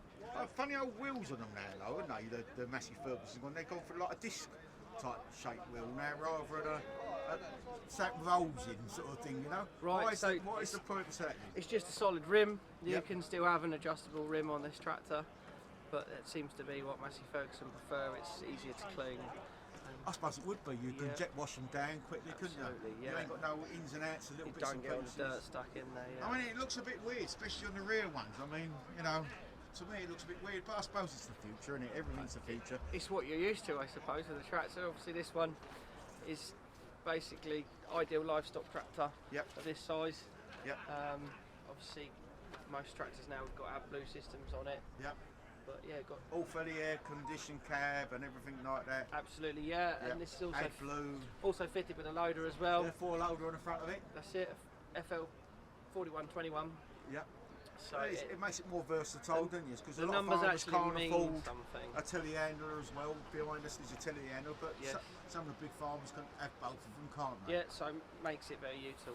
Yeah. I mean, you can put forks on, you can put silage grabs on them, and all sorts of bits and pieces. You can, yeah. So yeah, any Euro attachment basically, it's got a Euro headstock on it. This tractor. I noticed have you got fiberglass wings on them, plastic wings on the back? That's a plastic wing. Yeah, because I mean, full size wing on this one as well available. Either with a slightly narrower wing, and then you can have a plastic covering as well. But this one, Massey Ferguson used to be in the past sort of a rust machine, especially in like the cattle industry, weren't they? They tend to rot with. you're probably going back before my time Well, there. maybe but yeah. I'm a bit older than you, just a bit. Newer models have all got plastic wings. So I think, like the most corrosion tractors. doesn't matter. What about the cab wires? So Obviously, you've got steel posts. Yeah, so this ROPS has to be steel. Yep. It's designed to allow Roll bar, tractors- yep. yeah, it's health and safety. Yep. Okay, let's move on to your next size of tractor, and perhaps we can pass the Arctic, whatever, telehandlers on the way. A Schaefer, yeah. Don't you swear at me. German Schaefer. Two. What's there? 68. James's old Transit. All right. Yeah, yeah. No problem. The 68 plate's probably better because it's still got racking and stuff in it. The Transit's been cleared out. Right, while we're here, we're in passing. What we got here now, then I can just go up there and shoot on down there. Right, so it's a Schaefer, is it? Schaefer, yeah. 9640. It's a bit different than the normal telehandlers because you've got Arctic steer on this. Now, does that help the farmer?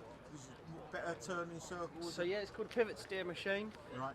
Gives you manoeuvrability in and out of your muck lump. On a telehandler, you don't have the ability to side shift, whereas this you can move side to side with your steering. Really? Fantastic.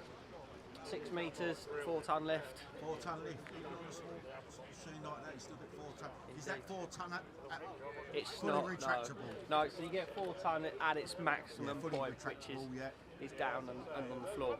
I can imagine. So the backup service possible because it's not a Massey Ferguson, is it? So is it? I presume it's a German It is, machine. yeah. Schaefer, a German company. So what very sort of similar. backup would you offer on something like this? Exactly the same as you get with any manufacturer, really. So I know you guys. You can have warranty packages added. Oh, right, that's a good idea. A warranty package, yeah. 3 years with service as well, up to 5 years manufacturer, or we can do a bolt-on insurance type warranty as well. Because they are a lot of money. If you don't look after them, they're going to break down, aren't they? Yeah. If you've got sort of good, I mean, I know your company now. They've been for some years, and you've got quite a good backup service plans going out to farmers. Okay, that's fantastic. I see you've got a illuminator there. What is that for? To balance the hydraulics out or something? So yeah, it gives you soft ride on the boom. Oh, right, so you don't get that jerky motion. Exactly that. Fantastic. Right, guys. You're right there. Right, so what we got round here then? Go that looks smaller than that one. 245, yeah. Well done, really.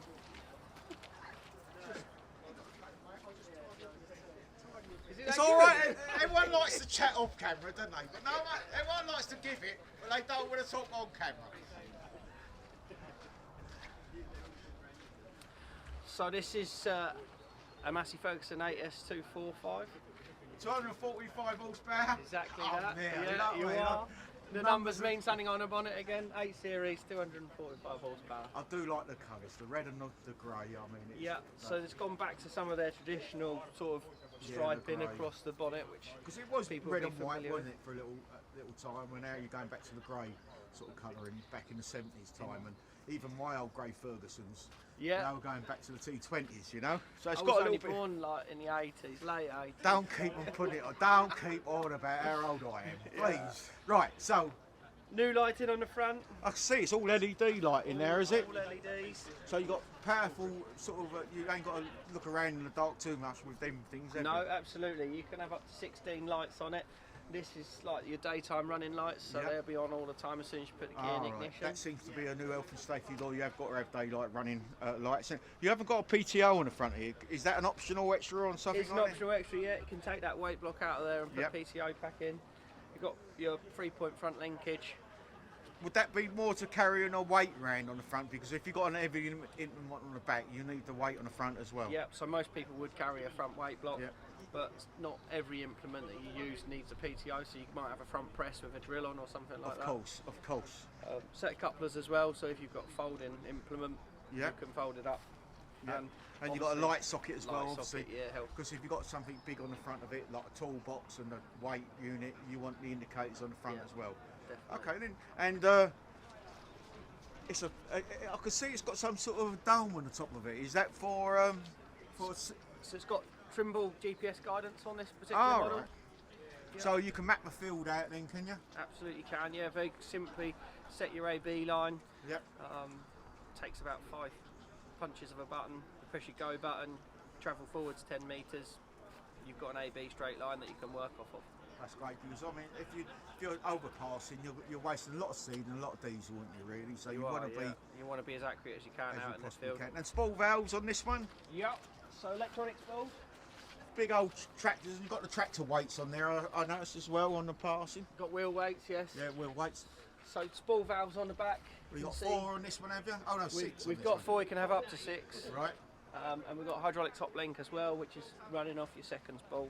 I mean, gone are the days with manual top links, aren't they, really? I mean, every tractor should have a... It depends upon the application, because they're quite heavy. If you've got to hitch something on the back and you're trying to hold that. Yeah, that's the point. I never thought about then it. You've got the controls on the back as well. So So the top what sort link of health can and be safety operated would be on something like that? If you're controlling that and you've got a man standing there, is that quite obviously very dangerous? I mean, you've got to be a bit of aware of what power you've got in the back there. Indeed, yeah. You've always got to be careful when you're operating agricultural machinery. But I would say, obviously, one-man operation means you can reach out to the buttons, so you know what you're pressing and what you're expecting. But it's also done in the cab, so you can back up to a piece of kit, can't you? Absolutely, yeah. Get it as close as you can before you have to come out and actually come outside and put the top link on. Yes. Yeah. Fantastic. Lovely big tyres. Plenty of size, plenty of footprint there, isn't there? I mean, you're not going to get stuck in something like that, are you? Not doing a Jeremy Clarkson, are you? No, so you've got a 650 tyre on the back of this. Yep. It is becoming more common now that you have a 710, yep. Depending on your application and how much you need to spread the weight of the tractor. Yeah, yeah. I see you've got accumulators on the back there. Again, is that to sustain the suspension as it's going over rough ground? So that's the cab suspension accumulator, and you also have part of the braking system with your new trailer braking as well. Ah, okay. All built in the back there. I can see there's a filter. Is that your hydraulic filter? No, that is part of the braking system. Oh, that's part of the braking system? That's air. Oh, is it really? Yeah. Oh, okay. And so what sort of servicing would be done on something like this? Would you need a high degree of servicing, or would so it's done on hours? You have 600 hours servicing. 600 hours. Was that the first service? Is it, or first service we'd do at 50 hours just to make sure everything's okay? But what was that? Would that be free, or would that? It's more of a basic service. It's just an oil filter rather than actually changing the oil as well. Yeah, yeah, yeah. Because there's a big gearbox on the back of that. I mean, that must take a few gallons of oil, doesn't it? Fantastic, thanks for this, and let's move on to your big dynamic, as you called it, or whatever you called, dyno. Dyna VT. Dyna VT. The gearbox that's in it. Oh, is it really? Is that 700 horsepower then? It's not, so the numbers are slightly different. Oh, see, they can laugh, but I've got it all right a little while ago. Just got the numbers wrong on this one. Right, so tell us about this one then. This is an 8740, 400 horsepower. Right. It's the biggest tractor we've got here today. What's it boost to? It's flat 400.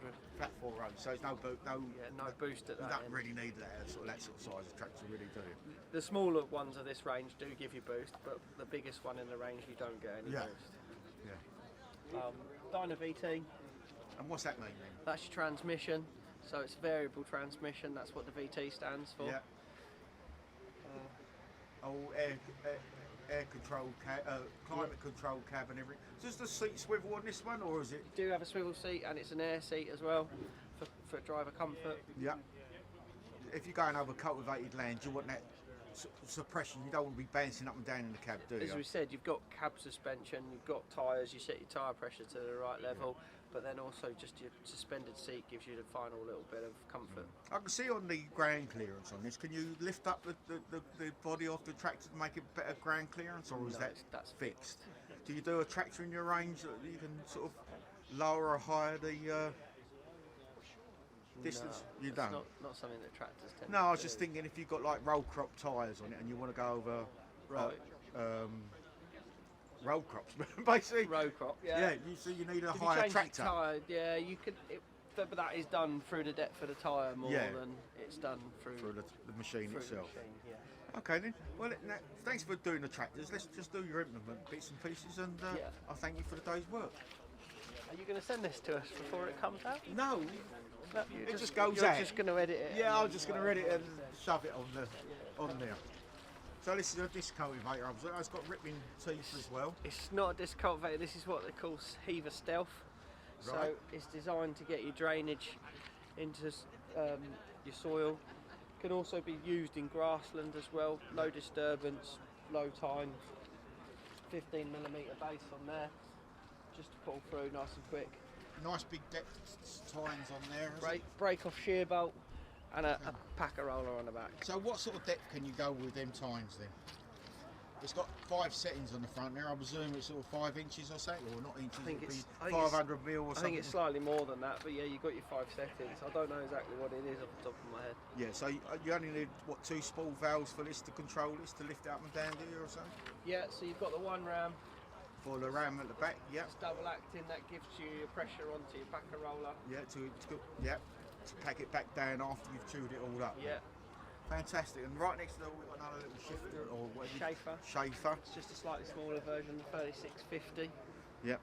And do you keep all these in stock? Obviously you can't keep the full range in stock, do you? Or We keep as much as we can in stock. Yeah. All these machines that we've got here today are stock machines that we've got fantastic. available. And what we got over the back there, we've got some funny look. Is that a haymaker or something on the front of that tractor?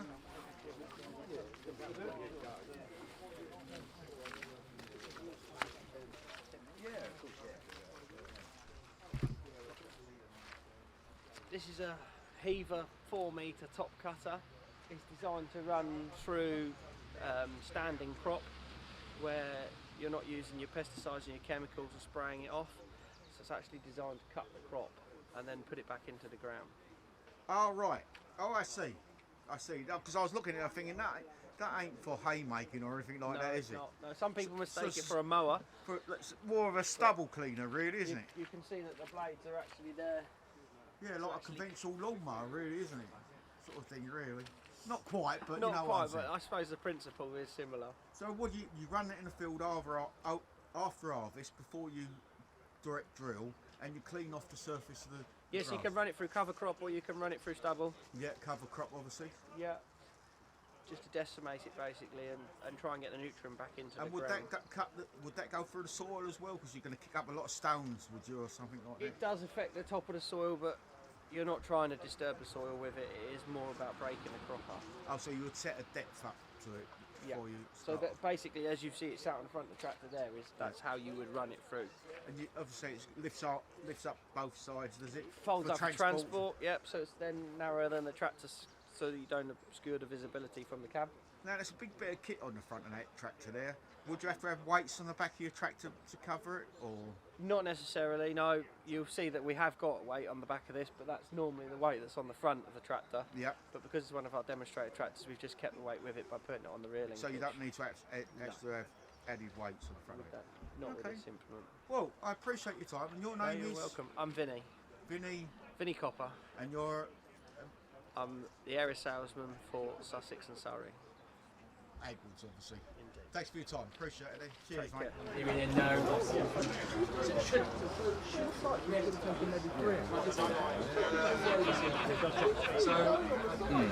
But you said the same thing. I'm not dragging you over. Ben's pretty good, to be fair.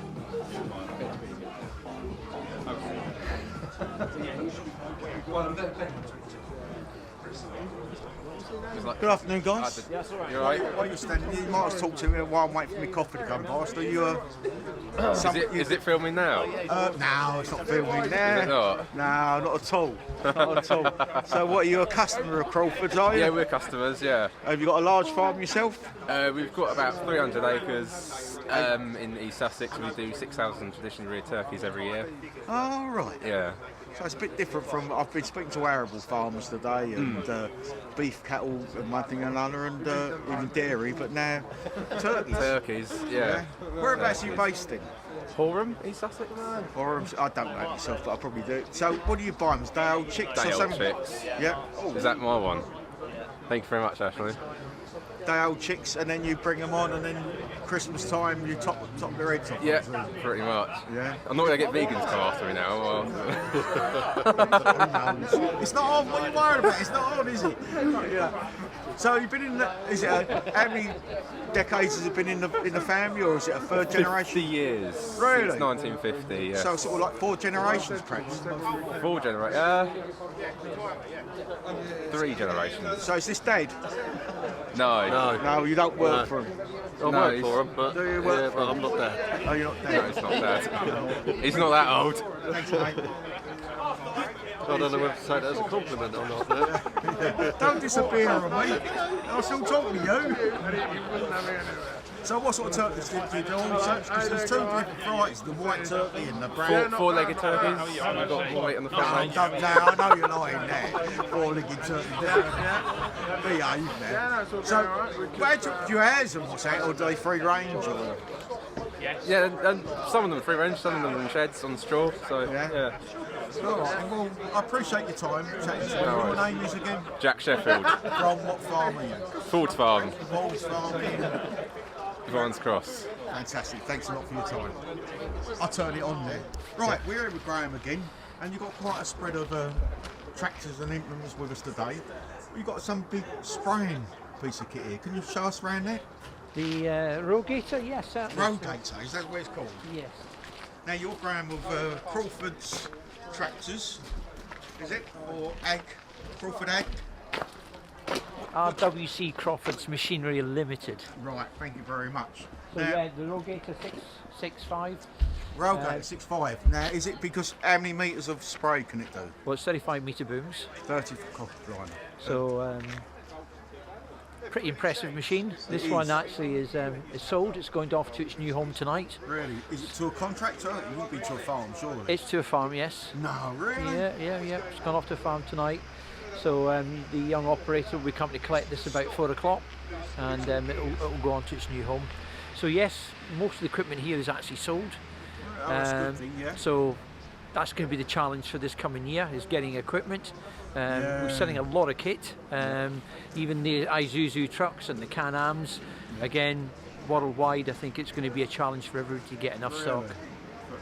Even for spares, I suppose, as well. Spares aren't so bad. We generally keep most spares in stock, Yeah, or if we about that in the past, haven't we? yeah, that's right. Yeah, no, and if it's not in stock, we get it from our warehouse within the UK. It's very rare that we have to go overseas to get parts, other than the Manitou, which comes from France. Now tell me, the fence sprayer, what do you call it again? The Rogator or something? Rogator. Rogator. Now, what is that difference between like your average spraying unit on the back of a tractor or something like that? Well, you got trailed sprayers, which attach to the back of the tractor. This is a self-propelled. Yeah. So All on its own. All on its own. It's ultra comfort. Yep. Sealed Fully enclosed cab. Fully enclosed and sealed cab. Yep. So again, the experience in there is second to none. You won't walk get round it. Yeah. Yeah. If you want, I'm not the best one to talk about technology because That's all right. that's no, not no, my no, well, that's experience. all right. All your salesmen are too busy selling at the moment, so that's the other reason I've got you. So there's a lovely big windscreen on that. Yes. You've got the foot pegs as well. Yep. So it's all about the driver, the man who's operating the machine, the operator, isn't it, as well? Yes, So it's comfort. yes, comfort. See, the whole 'Cause if experience. he's there 12 hours a day, he wants to be a bit comfortable in that, especially in the summer when you've got a greenhouse there, haven't you, in the Yes. summer. That Fully air conditioned. Radios, music, wireless, whatever you want, it's all really. in there. Yeah, so you've got, and even got a cold storage box for keeping your drinks and food cold. Oh, fantastic! So yeah, it's all on the hand control, is it? Yep. Joystick. Yep. That's what they call it, isn't it? Joystick. That's it. Yeah. So you can turn it off and turn it on, or does the mapping sort that out? You can do either. So you can have that experience where you're working on your tram lines and fully set up, fully automated, and you sit in the cab and enjoy the experience whilst the machine does the tram lines and sprays away. So who sets up these tram lines you speak about? You see them on a lot of farms. Do they? Someone comes along and maps the field out and puts the tram lines in? Yeah, or? you've got two options. I mean, generally the customer can do it himself. If not, we have guidance people within the business who will come out and help set those up. You can also set up on this, the sprayer. There's areas that you don't want to spray, and as the machine drives along, it will stop spraying at a specific point that you don't want it to spray, and then it will resume once you pass that point. So now we can see the booms are up higher, because obviously that'd be no good for spraying, would it? So they hydraulically come down, obviously. Yes. And what sort of distance do they go along the ground? Normally about a metre off the ground. A metre off the ground. And do they go to the contours? So if you're going over lumps, it lifts up and drops down, does it? Yeah. Okay, now this is what it's all. Is it LED lights all around it? Is it?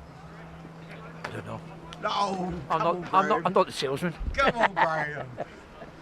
No. So it's a huge tank. LED It looks lights. like to me it's got LED lights. LED lights, huge yes. tank on the back of that. And what sort of? You don't know the capacity, I suppose. Do you? No. 60. That'd be 6,000 litres. 6,000 litres. Yeah. So that would do what, a good sized field anyway, wouldn't That'd it? be a day's work. Yeah, a day's work. So, I mean, has it got split tanks? So you put one chemical in it and then another tank. You know more about it than I do. Because that's what it is. I mean, on one crop you want to put maybe a liquid fertiliser. On another one you might want to weed kill it, don't you? And you can blast it out. You got foam jets on the back of it as well? Or you don't need a marker, do you? Because you've got no. Once you're on the tram line, you're absolutely.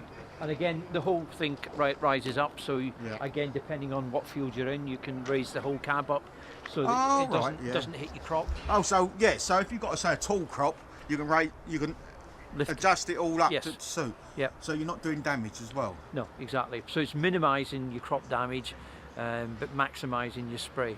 Fantastic. I mean, it looks it looks an expensive bit of kit, but after all, if it's doing the work for you, you know, it's cheap, isn't it? Really, you get what you pay for at the end of the day, don't you? It's a beautiful bit of kit. It is. Your man for this is Adrian. If you want to speak to Adrian, I'll introduce you to him. Yeah. He'll take you through all the technicals. Okay. Because he knows this. He's basically our harvest specialist. Okay. So he would come out, he'd spend time with the customer in the field, understand their business, understand what they're using at the moment. Well, perhaps I can come out in one of your demo days or something like absolutely. that. If you could let me know if you've got a demo day going, and then your guys are going to be on the field, and I can follow them around talking about the piece of kit, and that'd be a good day out for everybody. Yeah. So this bit of kit here, the rogator is actually replacing abatement. Yes, abatement. Now they've always been like the main people in spraying, like the abatement sprayer. So very simple product, really effective, but again, it has its own limitations. Yeah. Well, let me introduce you to Adrian. Well, I've been told you're the right man. No, Ashley is the right man. Yeah, Ashley just keeps on running away from me. I've had enough with Ashley. Right, your name is? I'm Henry. From? Crawford's. Crawford's, what's it called? Crawford's Ag... Yeah, we're RW Crawford's in Charing.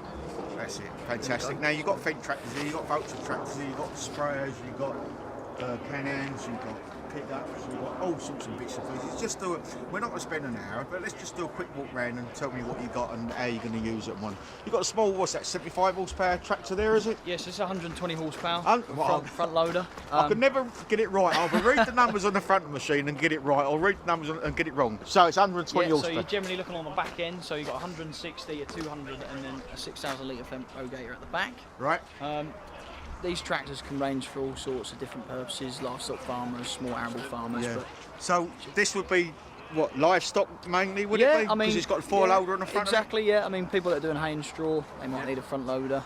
It's a lovely little compact tractor, good at getting in and out of sheds. And you haven't got to have a telehandler as well as a tractor? It all comes down to personal preference. Yeah. Now, would that be all right to leave that on it all the time, or would you have to take that off? Yeah, so you can use that with it on all the time, or you could take it off if you want to. It all comes down to Is it easier to take on and off? Absolutely, yeah. So you've got a quick coupler on the side, and then all the levers there on the and the hydraulics just come out of the spool valves? So you've got quick walk round. So you've got a quick coupling hydraulic block there. With the spool valves. Yeah, so you can get it all off nice and easy. You've got your feet that come down here. There's a handle there, straight down. What's it? Where's the stands? Is there a stand on it or something? The stands on the bottom here. Oh, right, yeah, fantastic. And it just sits there, and you could drive into it. Yeah, so you drive in, you fix into these couplings here. Yeah, is it a self-locking jobby, is it?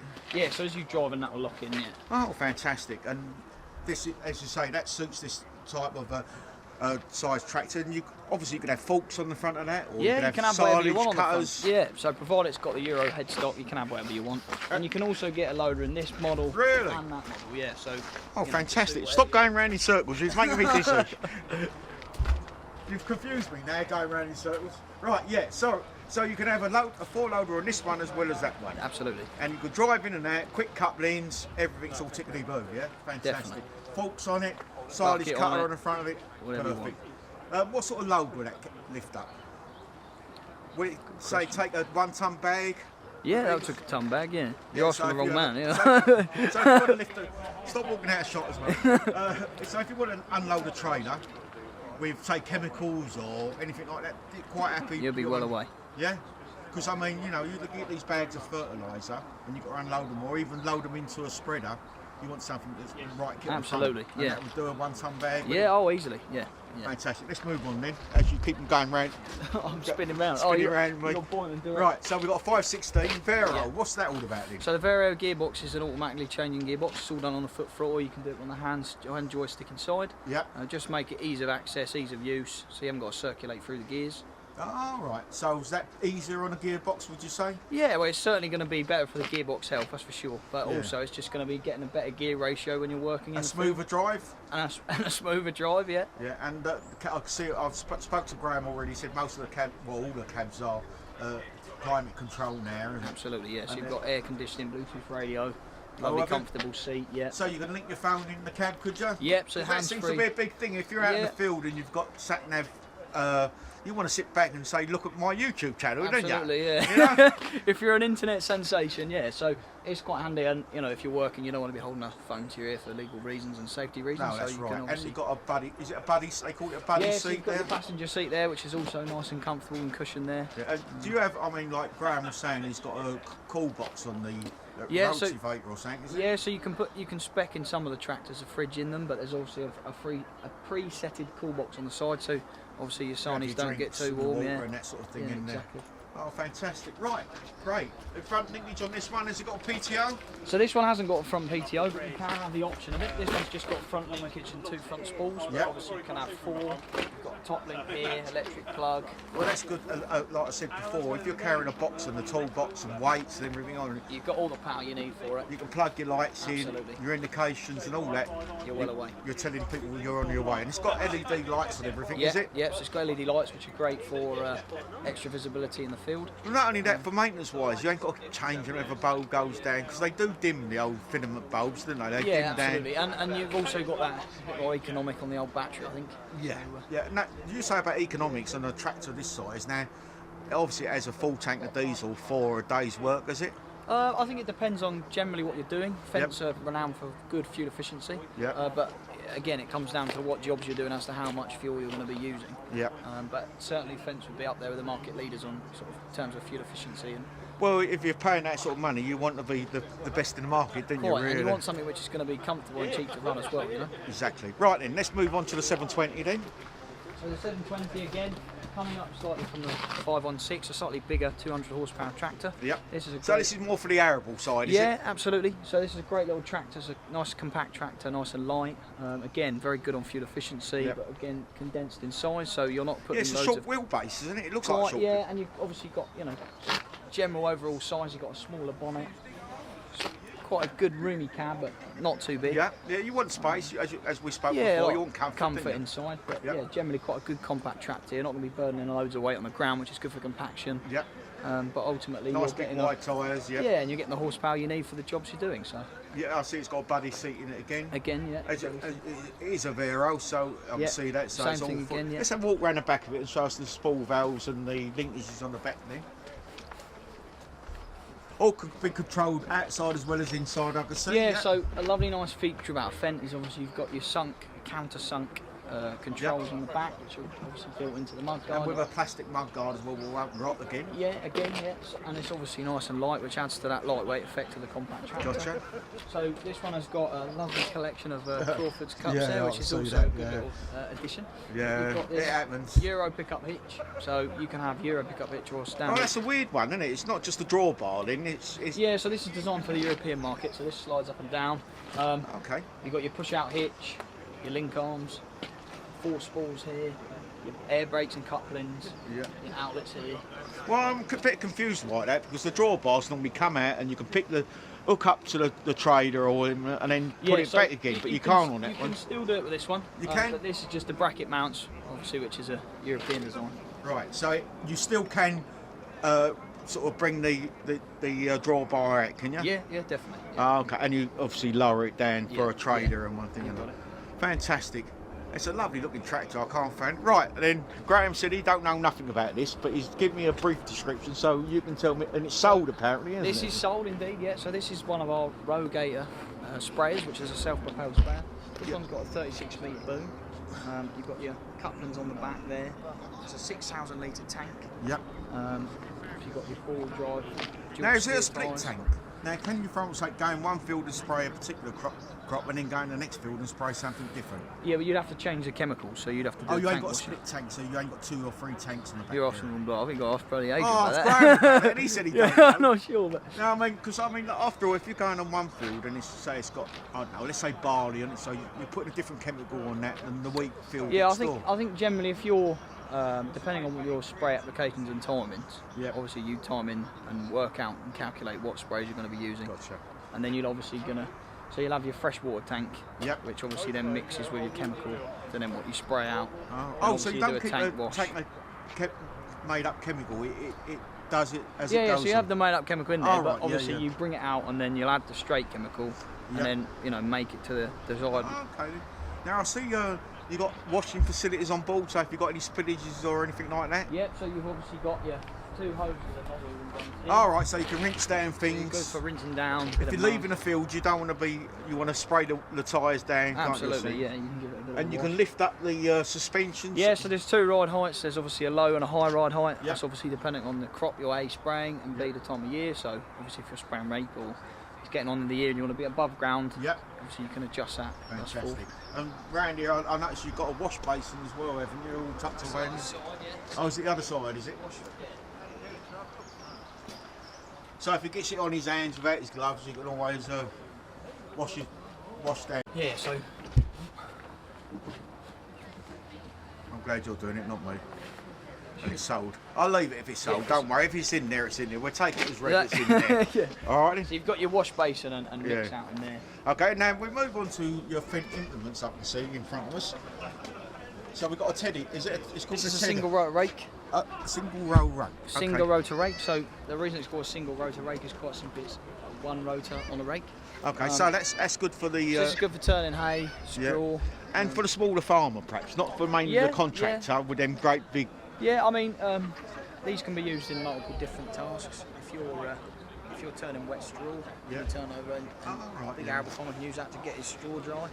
Or if you want to turn up a bit of hay and get it fluffed up, perfect for that also. And that's a Fendt piece of kit, because I thought it is indeed, yeah. So Fendt have got their own haymaking tools, balers, rakes, tedders, and obviously the single rotor as well. And you've got obviously the Amazon drills. And we also supply Amazon kit as well. Let's have a wanderland down that way, towards the telehandlers then. Because Ashley don't want to talk to us, so got to have a better person doing the job. Right, so you've got a direct drill, it's called, is it? This is a combi drill, so you've got the power on the front, wheels on the back for compaction, and then your discs. So you can cultivate on the front, can you? So basically, if you're going in to plough ground, this obviously breaks it down the clods to make it a better seed bed to drill into. Yeah. So it's 3 machines in one, really, you could say. Yeah, you've got a nice combination there. So could you put also a fertiliser spread on that? So you'd put a fertiliser into it? You can get the addition of Go on. Of an additional tank, so you can put peat down the spout if you need. Yep. I can see the rotors on the front. Yes, that's your front power. Yeah, so that turns up and breaks up the soil, the clods, so and if everything you're like going that, into plough ground, it's going to break up your furrows and your clodded ground and make it a lot lighter and softer. Prepare the seedbed, basically. Precisely. And then you've got the drills on the back. Yep. Yep, so you've got your tines and coulters at the back. So you've got your packer, which is obviously going to break down that then power out of the ground. Yep. And then you've got your coulters here, which your seed's coming out of. Yep, coulters. And then you've got the ability to flick those tines down just to flick it out and level it at the end. Okay, and obviously once it goes in the drill, you've got a press roller behind that, directly behind it, what closes like a closing roller, is it? So you're coming into plough ground. Yep. The power is going to break down that then soil. Yep. This is going to level it out. Yep. This is then distributing your seed. That's enclosing the slot. Closing the And rows. The rake is and then that's going to right. level it out at the end, so you've got a nice level seedbed. Would you need to put a roller over that afterwards, or would you? Generally not. Obviously you can if you want to increase, Compaction, surface area to yeah, the seed, stop the birds seed to surface contact. But generally speaking, with those little rollers in the end, that wouldn't really necessarily be. Okay, fantastic. And we've got a sprayer. Yes, this is a tractor-mounted sprayer, so obviously it's going on the back of a tractor as opposed to being a self-propelled one. Yeah. So what's this? A 2002 or something, or is Yes, that it's just a a model? Yeah, that's the model. That's the model. So that's a 2,000 litre tank. All right. So that sits nice on one of your Fendt tractors. Yeah, is so it? that'll go nice on the back of my French tractor. Well, you won't let me. You won't sell them to me, Richard. You know that, don't you? It's not a question of that, it's you don't want to pay for it. Yeah, of course I do, but you want to be top dollar. I bought your drop off you. What I've more got do to you pay, want? got to possibly pay this man if he sells me something or other. You spend too much money, you do. Cheers, Richard. Sorry. Yeah, sorry. We're going back to 2,000 litre spraying unit. Fits on the back of a tractor nicely. 2 small valves, I presume, and a PTO. So we've got a PTO pump on the bottom. Yep. And that, what is that, 1,000 or is it a 580? So that's 1,000 spline. Oh, right. Yep. So you need a power. But you wouldn't power that at that, so you'd probably be powering that a lot less. Yeah. What sort of size of tractor would you need for that, something like that? I think a minimum requirement about 160 horsepower. So that's not too sad, is it? You ain't got to have one You of want the to big. have good weight distribution. It's quite a big spread. You don't want it to be struggling. Especially when it's full, so you don't want to. But you want to have weights in the front of it, wouldn't you? and Yeah, everything? just to level it out. Yeah, I see you got again. You got a hose on some. Yes, sort you've of got a back- hand lance on the back, quite handy for washing things over or spraying down. Because or I mean, just giving it a bit of a clean fertiliser through on the is road. quite a corrosive. Yeah, I mean, for all chemicals, you don't really want to be putting those in places where they don't need to be. So Yeah. it's quite handy to give it a clean after you finish whatever And application. what you sort do. of length is that boom? Is it? Do we know? This is 24 metre. 24 metre boom, which is still quite. I mean, that's probably about a tramline mark, isn't it? 24 Yeah, metres. so you'll be spraying 12 metre. Yeah, sort of 12 metres either side, so tram lines, yeah, that's fantastic. And obviously, we're talking lots of money for a bit of kit for this, or reasonable money. Not going to tell me, are you? So let's move on to the normal spinner type fertiliser spreader. And what's this one called? You say what this one's called? Yeah, this is a Profis Control fert spinner. Yeah, and what's the difference? So that's more liquid fertiliser if you want to put so it in. that'll be, your ag chem, so Yeah. your sprays. You can also run liquid fert for this. This is for granular products. So Right. you've got your tram, Like your Farming Simulator, love it. chuck it on for Okay, I see it's on wheels at the moment. Now, do they stay on there? So those wheels stay on. So they're obviously the standard. So you can standing park wheels. it up, yeah, and you can move it around in the those, shed. yeah, exactly, and those wheels fold up and down. Right, because let's face it, I mean, if you're spending a lot of money on a piece of kit like this, you want to store it properly, don't Right, you don't want to be plunking it on pallets. You don't want to plonk it on pallets outside in all weathers, do you? No. You want to stick it in a barn with wheels, so if it's in the way, you can move it out of the way, can't Absolutely. you? And it's a nice bit of kit. And Amazon, is that a good mate to? Definitely, yeah, it's a German make, so I mean, Amazon been you going deal for- with obviously the tractors, the Fendt tractors. So you obviously deal with a proper piece of kit, don't you, on your company? Yeah, we don't have nothing. Now I can see we've got Vulture tractors in the background. Yeah. That is another. So it's another AGCO product, so another tractor we supply. So that's different because I mean, Vultures was always the cheaper side of the tractors, but now they've come up nowadays. Yeah, haven't I they? think as any tractor brand, it's all sort of level pegging now. Yeah. The Voucher is also another good offering and an alternative. They are getting very popular tractor now, aren't they? Definitely, and Voucher spent a lot of time and effort into trying to make a premium tractor to bring Yeah, I to the mean they've market. gone and asked the tractor people, wouldn't they? What the farmer? What do you want? You know what I mean? Yeah. So yeah. So what sort of range we got on the Vultures you got here? We've got 3 Vouchers here. The first one we've got a G135, which is 135 horsepower. Right. This one comes with a loader, as you can see. Oh, it comes with the loader. Yeah. Oh, So okay. this is a loaded. So when these are designed in Finland, Yeah. in mine, if you notice, all the bonnets are quite scooped and short. Yeah. So in Finland, they model most of their tractors around the factor of having a front loader. Yeah. Because most of the Finnish tractors have right. front loaders on them Yeah, just for yeah. the dual purposes I can of see what the they do. yeah, I can see the point now. Yeah, good call, like it. But obviously, whether you have a front loader on it or not is obviously personal Yeah. preference. Now, obviously, you know, you got the fence and you got the voucher. Now, if I'm coming along to buy a tractor, where would you put me? What would you say? Well, I prefer a fence, or would you say a voucher? Obviously, you're selling, so you can't really say too much. No, but I think is depends. it about budget? Budget comes into it, but also, you know, the biggest thing, you know, all tractors, whether they're red, blue, green, you know, it all comes down to what you need as a customer. So qualifying your customer for exactly what they're requiring for jobs they're doing, the horsepower requirements, what attachments Well, they need, that's front the big loader, thing, isn't it? It's no good having a Rolls Royce tractor if it's underpowered or overpowered, is it? Exactly. And then, you know, the actual brand, and then, you know, the add-ons is something which is more, you know, creature comforts, which you probably come to afterwards. But yeah, would the backup service be as good with the vouchers? Absolutely, as with yeah. I know you've got your own service too. I Yeah, so spoke we've to got Brian before, and you've got good spares. So you've obviously, you've covered that nicely. So yeah, definitely. Okay, then we move on. Then I see that's got some sort of funny tyres on the front of that one as well. Yeah, these are it road looks a bit tyres. weird. Yeah, so these are road tyres. So the idea is they're better wearing for the road and tarmac, so for harder ground. So could they go on the ploughed soil as well? Would that be alright on the ploughed soil as well? Because I mean, if a contractor's using it, it's not their general design. So you could. In summer work, probably it'd be fine, wouldn't it? You might not fare too great with those in No. ploughed ground. But I mean, for the contractor, if he's scooting between farms. Yeah, generally you'd have something, perhaps maybe not with those tyres. Yeah. They're more for sort of road. So why you put one there then? Just for show? No, well, if you're on the road, you know, doing lots of hedge cutting or verge cutting, or edge cutting, transporting, you know, especially this road time of year, the tyres. edge cutting's got to be done, isn't it? Exactly. So road tyres are a lot better for that because obviously. Are they cheaper as well? Depends really. I mean, it depends on the size of the tyre. No tyre's a cheap tyre. No, but, you know, you've got to. It all comes down to, like we said before, you've got to qualify what you need and then, you know, sort of fit it into the budget of the tractor that way. Now I see you've got different colours here.